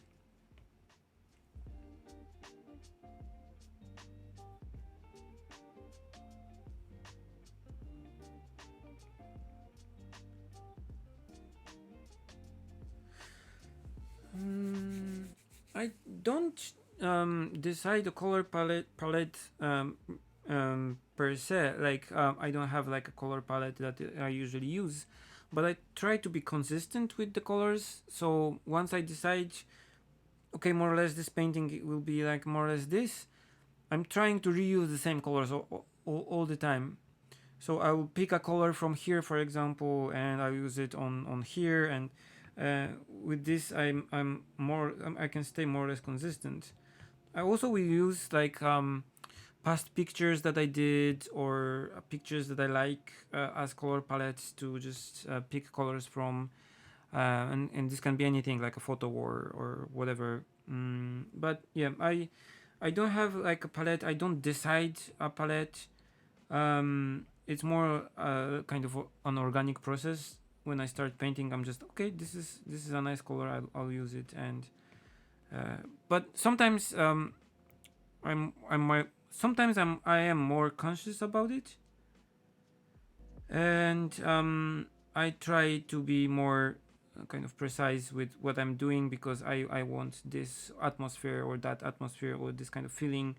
So I would test palettes beforehand on like sketches, and do like rough drawings, and try to decide if what I'm aiming for is working, and then I would use it on the final picture. But here I'm just kind of sketching, testing, and playing around with the new Procreate, so I'm not bothered so much about the color palette, if it's like consistent or not, or what kind of feeling it will convey or something like that.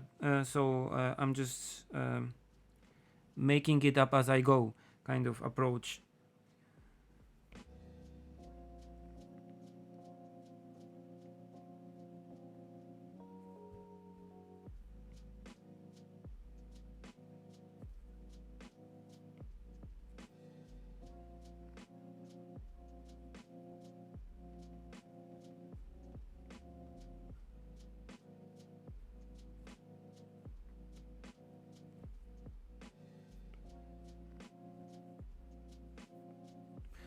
Did I always want to live in Japan, or was it necessary for your studies or work?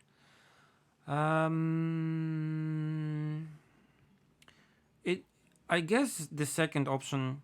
Uh, I knew that I would have to probably go abroad to study or do some work that I wanted to do, but I didn't know that it would be Japan.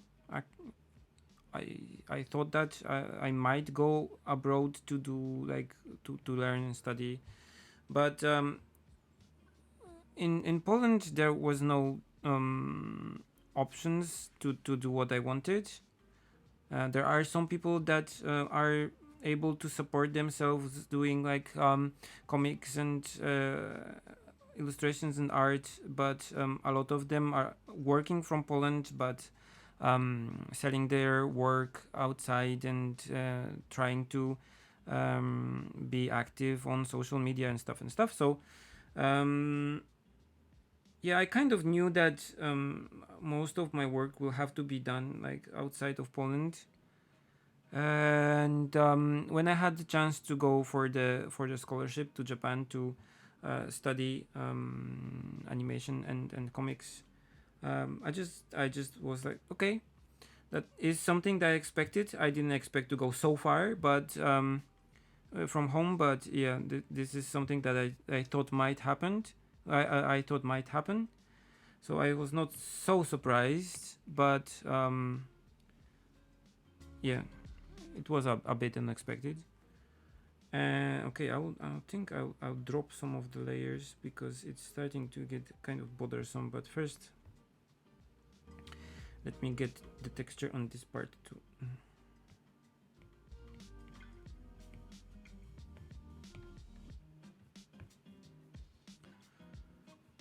And my image of Japan, of course, changed because if you live in a country for like 10 years, you discover a lot of positive things and you discover a lot of negative things.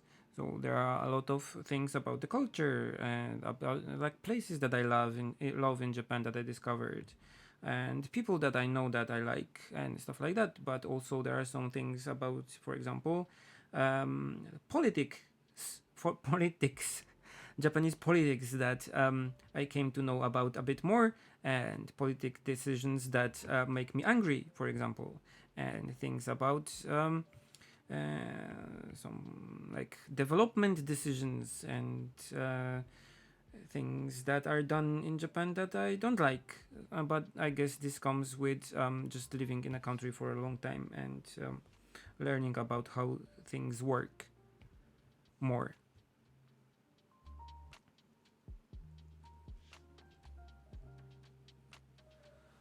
I like to watch anime, but I like to watch anime like I like to watch movies. So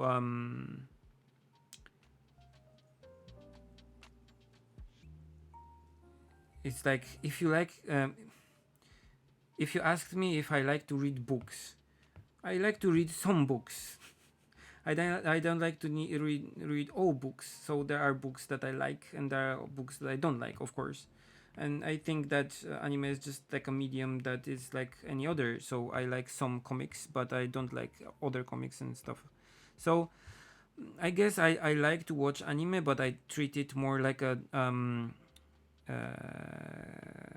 expression method than a genre. So, for example, I like to watch Ghibli movies. I like to watch some television series. Uh, I didn't find any television series recently that I would like to watch, but this is just because the direction that animation in Japan is currently taking is just doesn't fit my tastes, I guess. So there are some movies and some television series that I watched recently that were okay, but not so much, not so many.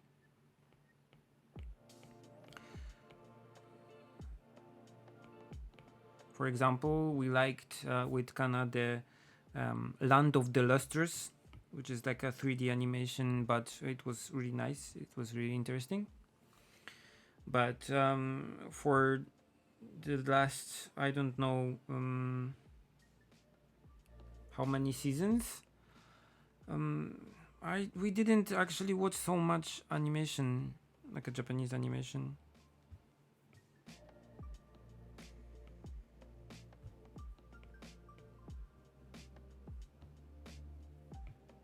But if someone was like, okay, here's a budget and you can go and make your own anime, I was like, I would be, yeah, I would be really happy.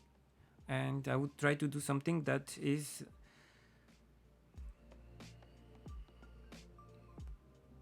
probably in a completely different direction than most of the things that are made right now. So it kind of tells you why I don't watch so much anime recently.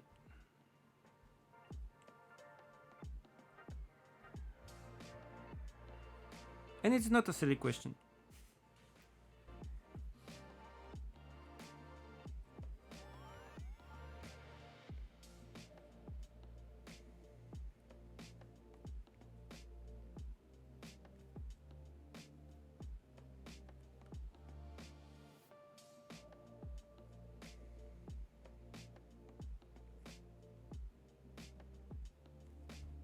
I used to watch a lot more, but probably I went out of the target group from for most of the popular things, like the mainstream things, I guess.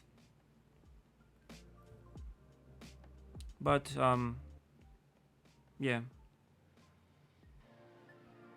I'm happy. I think that I stopped watching so much because it means that my tastes are changing, and that's a good thing because once we get a bit older, it's good if our tastes are changing and just staying the same all the time. So if I was like 40 and still watched like I don't know, um,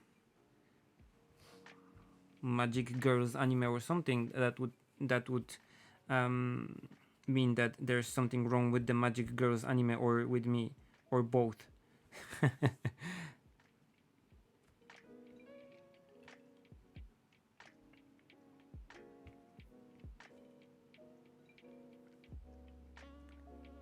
The only thing is that I think in the 90s and maybe a bit later also there were more animation series that were actually watchable by older if I say older people, that makes me like feel a lot old, but yeah, like by more mature audience. But recently I could not find anything that would um, satisfy this. So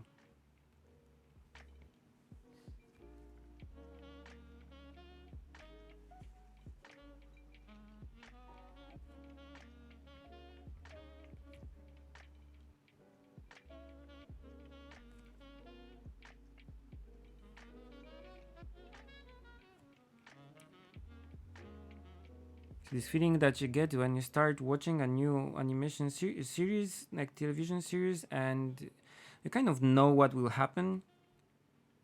You have seen it before. Again, I guess this animation is fresh for all the new people that are coming, like new, like young people that have seen this kind of style of thing for the first time, and it's fresh for them. But for you, it's like I have seen this already. I know what will happen. I know all the patterns, so it's not interesting, not fresh. So you hunt for the fresh, but it's hard to find actually.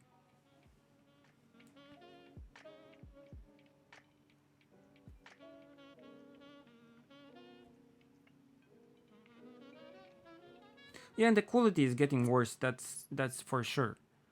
Uh, and that's because some good animators quit, some good animators go to Netflix, so good animators go to work outside of Japan. There's not so much like young animators that are willing to spend their time working for this amount of money that you can get as a newbie in animation studio. So yeah, the quality is going down for sure. Maybe not in the major productions, but especially for something that is kind of niche, and because I like things that are niche and not made for the main market. That means that probably there's less things that I would like. So yeah, but I don't think it's a bad thing. I think that change is a good thing, even if the change means that we get less of what we like. Uh, because maybe from this like period of change, something good will happen, and we would see some weird collaborations or whatever.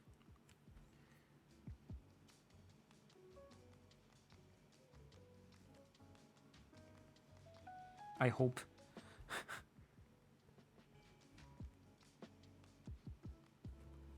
I used to be really angry that there's no like animation that I would like to watch in a Japanese TV right now, but recently I'm trying to look at it from a different perspective a bit.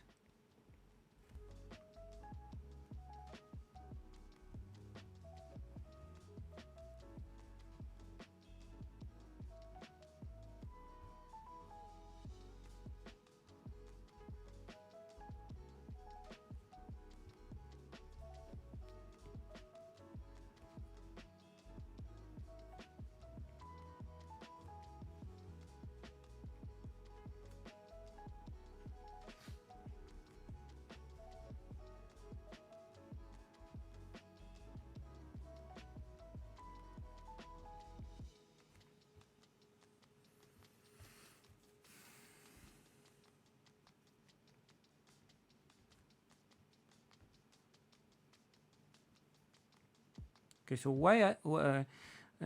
after I have the shape of this thing more or less decided, and once the texture and the base colors are in, I can just put a layer, slap a layer on top of this thing, and start adding details and start adding a bit of taste to it.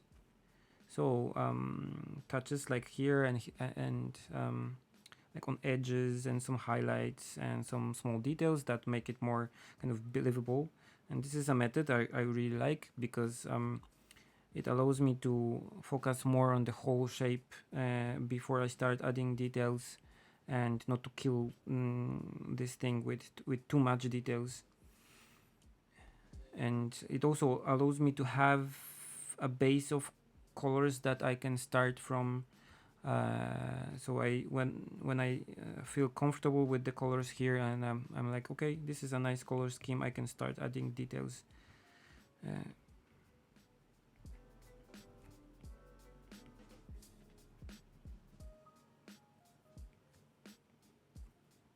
and I'm not afraid of like over painting. So if I don't like a thing that I painted already, I'm like, okay, just let's paint over it, and no big deal.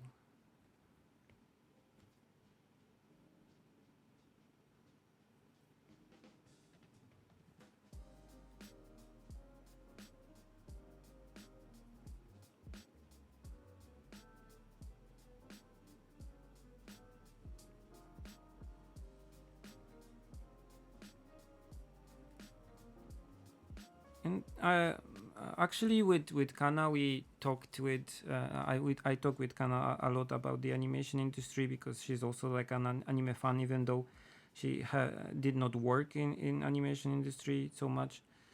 So we think actually the videos that tell you how much people earn in the animation industry have the good and the bad side to them.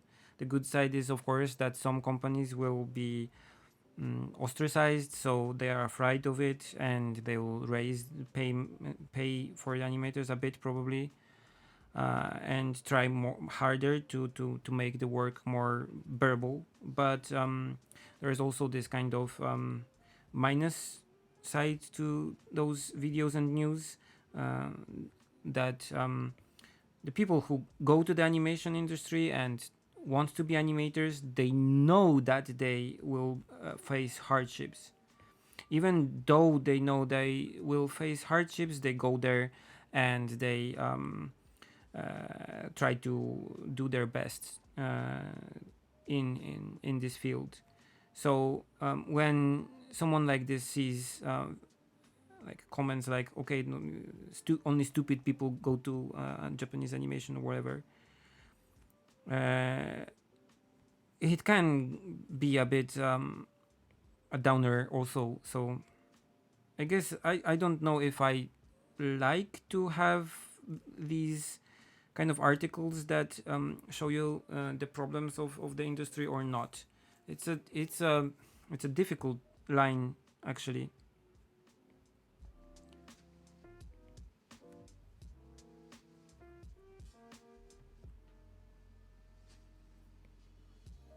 So when I speak about the Japanese animation industry, I mostly speak only from I try to speak only what I personally experienced, and what I experienced was okay. It was not perfect, but it was okay.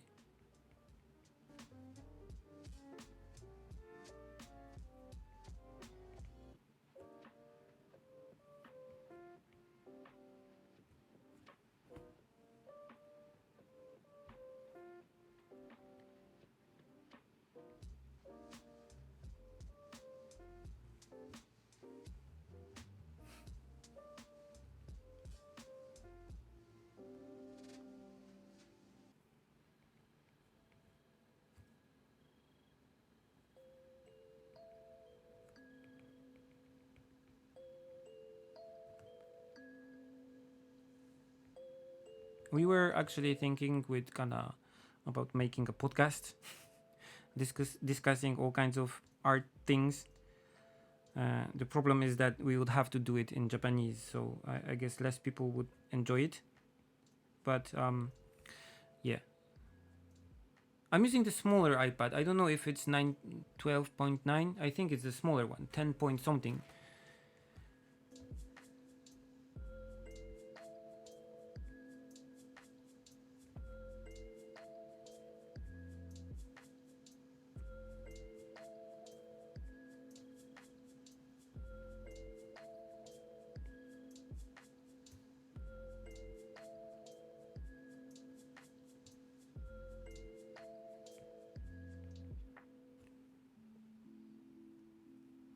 But I'm using the one with the new Apple Pencil, so the newer Pro. It's not new anymore, I guess.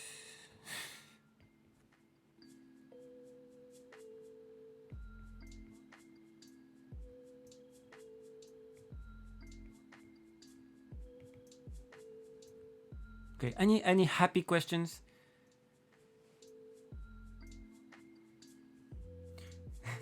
Have I tried to use Photoshop brushes? Can you use Photoshop brushes? I guess this was one of the features, right? No, I haven't. I haven't tried it yet, but I'm still trying to develop my brushes for the Procreate. So actually, the brushes I'm using in Photoshop right now are derivatives of the brushes I created in Procreate. So I actually like my Procreate brushes better than my Photoshop ones. But once I bought all the how they how you call it like Photoshop, a lot of Photoshop brush packs. So I guess I can try to import some of them to Procreate and test them here. But to be honest, I don't use so much brushes. I have few simple ones that I made myself that I usually use for my paintings, and it's similar to just doing stuff with the watercolors. So I try not to use too many brushes, especially not too many brushes with textures and like special effects. So it's not a priority for me to like import a lot of brushes and doing like a lot of like experimentations with them. I have like in the animation studio when we painted the backgrounds, we used like 5 basic brushes most of the time, and some like effect brushes for stuff like trees maybe and like random textures and stuff like that. But most of the time we use like really simple brushes, like 5 brushes. With this style of painting that I do digitally, it's more than enough.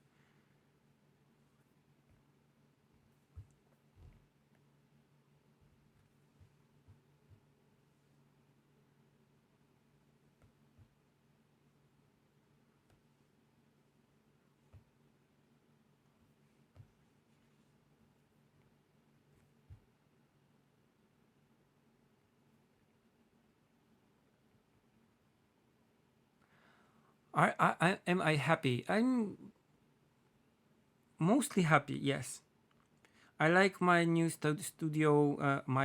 Our new studio. I kind of like the atmosphere of like old town Tokyo that we have around. I can see a park from my window, so I'm happy about that also because the park has a pass that I can buy and I can go there and every time. And there's a library really close, so I'm happy about that also. Um,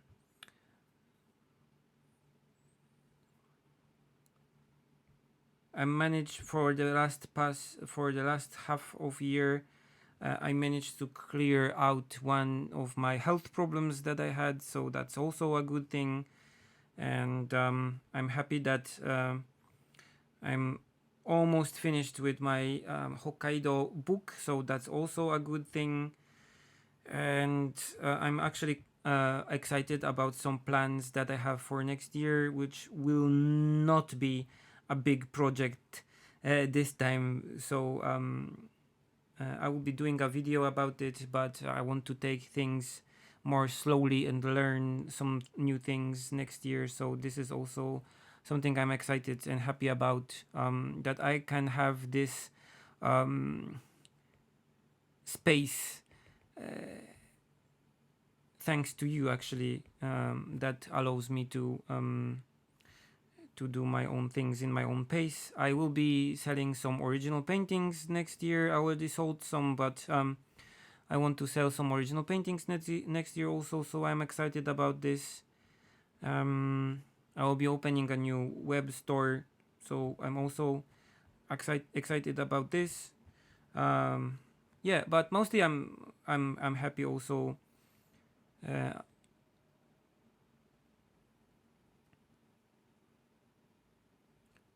there are some things I'm not happy about, but yeah, now is happy question time, so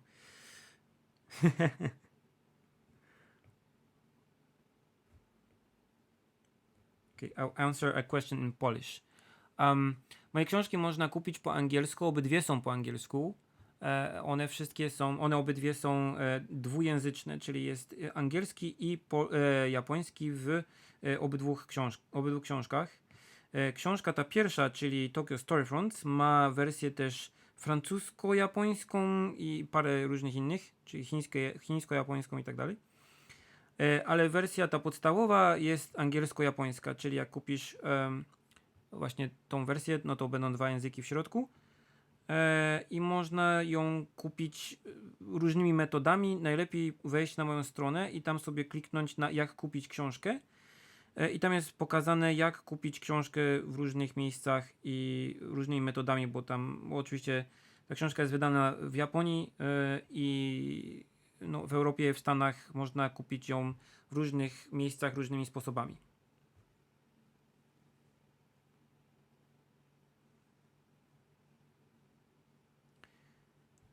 A do Japonii wyjechałem dlatego, że dostałem stypendium, które pozwalało mi uczyć się o animacji i komiksach na japońskim uniwersytecie. A że to była rzecz, którą chciałem dłużej poznać, bardziej poznać, to skorzystałem z tego stypendium i wyjechałem do Japonii. Jakbyś chciał albo chciała przeczytać więcej o tym, to jest kilka wywiadów na mojej stronie w sekcji FAQ, gdzie można przeczytać o tym trochę więcej.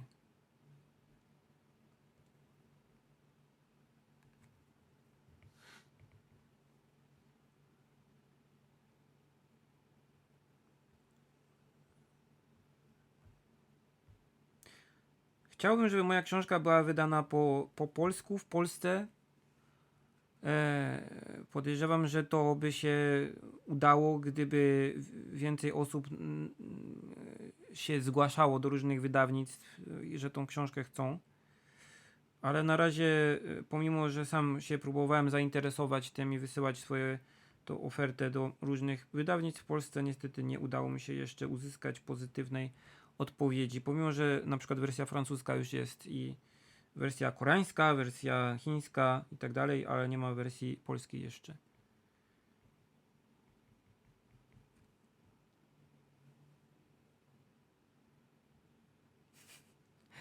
I'm sorry, but I cannot read this. I can speak Polish, but I cannot read probably Russian. I'm sorry.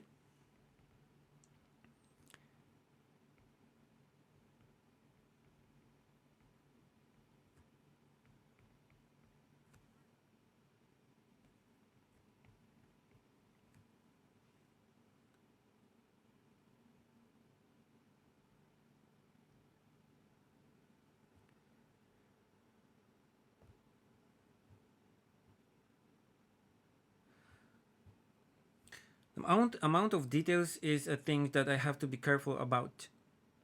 And usually when I'm doing illustrations like this that has a how do you call it, a certain focal point, I would be careful to put more details there and be more focused on this part. But in a piece like this, when I'm just like having fun painting and testing brushes and testing an app and seeing if it will crash or not, uh, I'm just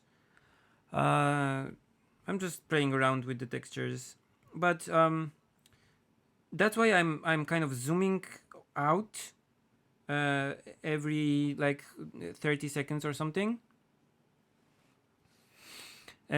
just to check if I'm not overdoing stuff and if this part that I'm currently doing is not like overcooked. So this is really important. If you spend too much time zoomed in and just focused on details in one part, you can overdo it. So I try to zoom in and out to check. And if you are like on dual display, you can make a second window, for example, in Photoshop and display the same image, so you can see if what you're doing is not too much. So there are some things that you can do, but yeah, I usually try not to over detail things just by zooming in and out and checking.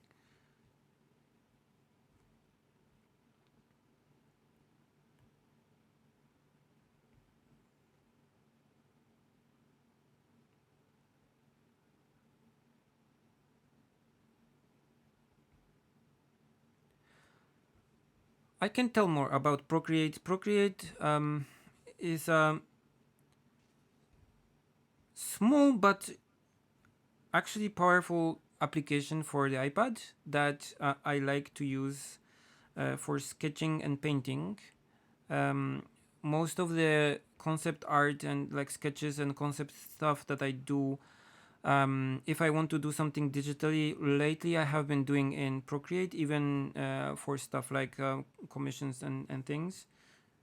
My screen is getting how do you call it? Oh, okay. So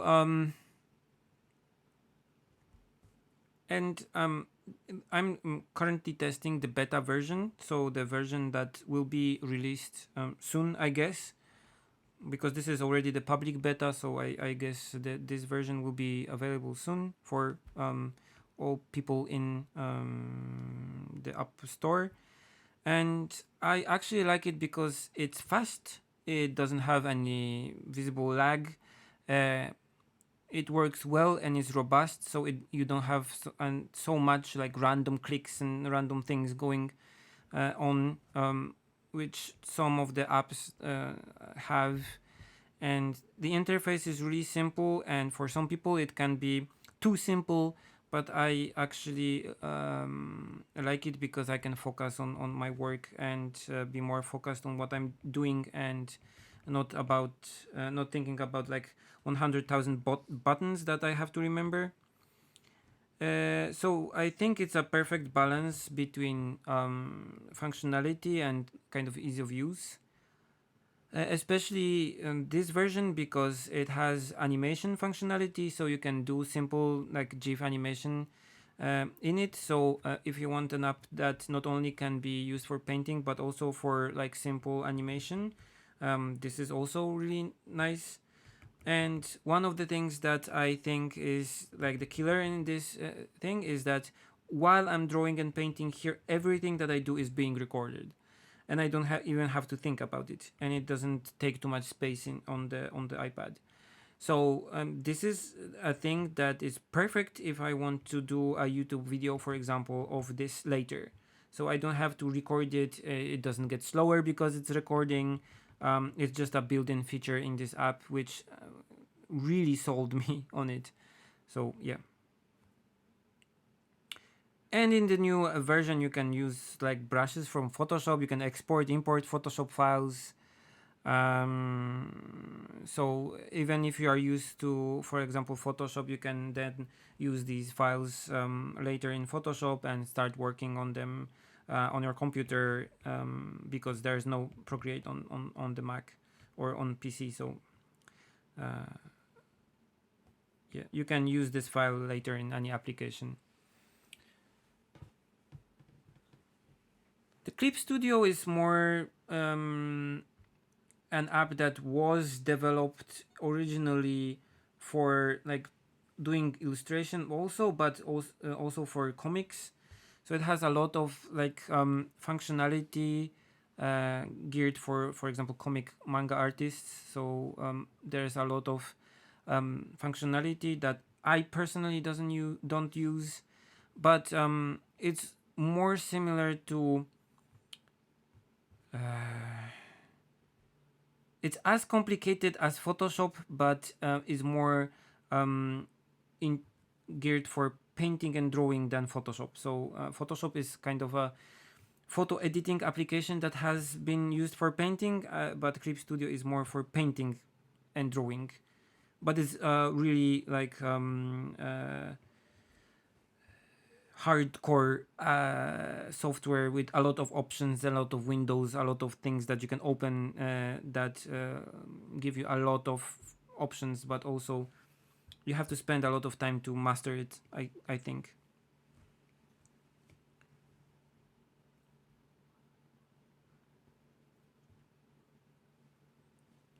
Dziękuję bardzo.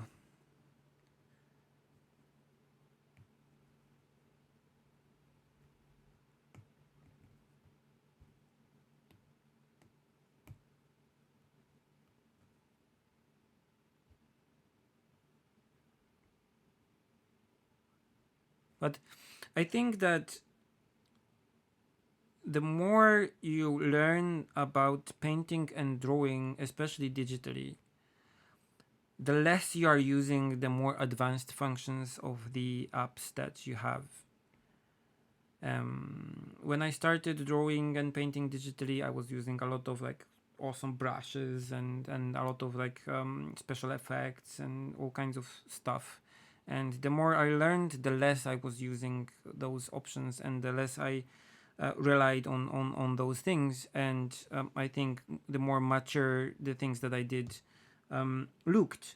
So I think that it's actually a bit of a dangerous thing to have a lot of those options just laying around and waiting to be used, because you get kind of curious and you start experiment with like interesting brushes and stuff like that. So simple can be better actually in this case, I guess.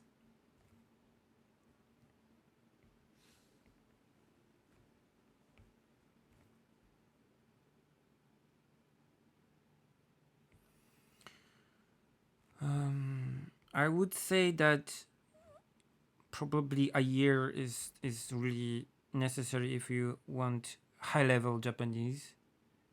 If you just want to be able to speak and understand more or less what people are saying, probably half a year is enough.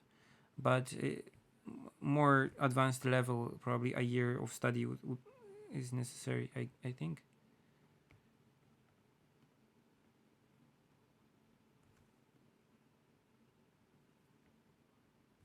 But of course, if you are kind of like really focusing on just learning Japanese and not just like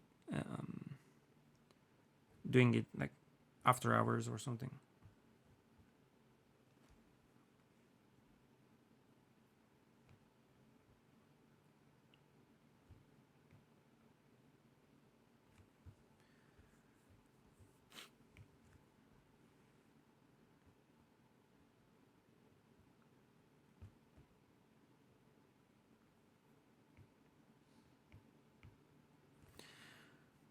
Boom, boom.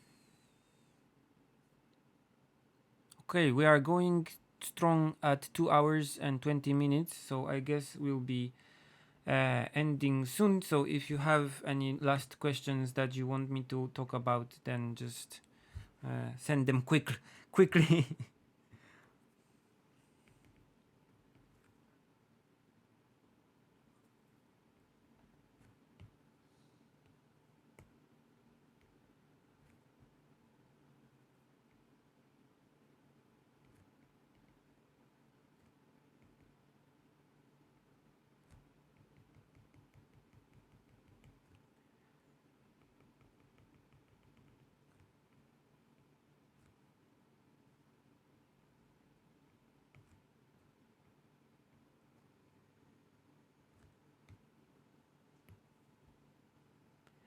I can't sing. I guess I can, but it's nothing. It's nothing pleasant. I assure you.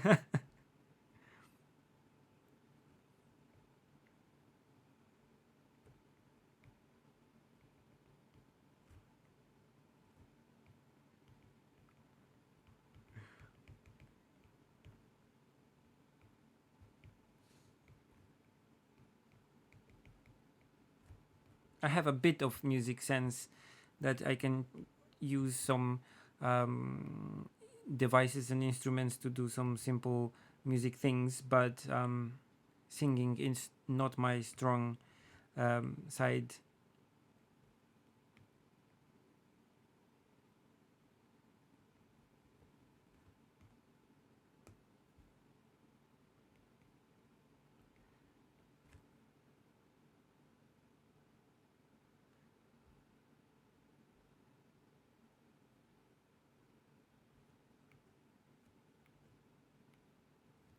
Dziękuję bardzo.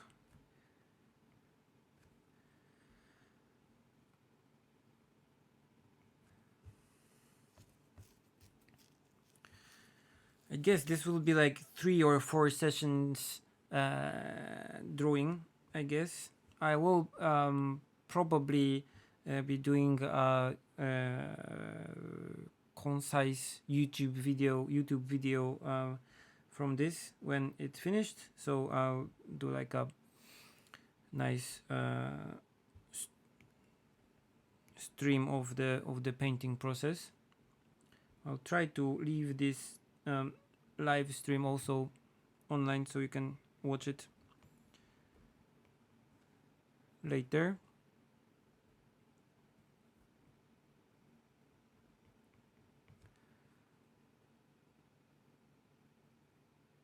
I think an artist with like self-taught artist can be accepted. I'm a self-taught artist. I did not go to any like art school when they taught me painting or something like that. I learned by myself mostly, and I think that this is actually what most people are doing, even if they are in the art school. Of course, the art teacher can um, tell you what you're doing wrong, so you can um, avoid some obvious mistakes earlier. But I think personally, if you are paying attention to what you're doing and you are striving to be better and better with each of the paintings you do, um, I don't think there are any barriers. Like in you can become a professional artist being just self-taught. Most of the people I think that I follow and I think are my art peers are self-taught, or what they do is what they do themselves. So it was not like um,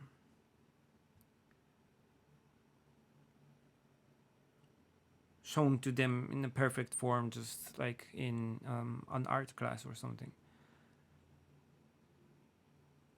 I have somewhere. I guess if you look on my website for the articles about hobby, it's there. But I'm using a small sampler to do some music, but it's just like a hobby of mine that I have, so I can do something creative without putting even more strain on my eyes.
Okay, I think that's it for today.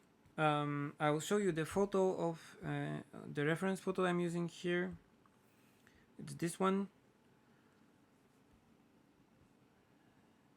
So there are still a lot of things, a lot of details to be inserted here.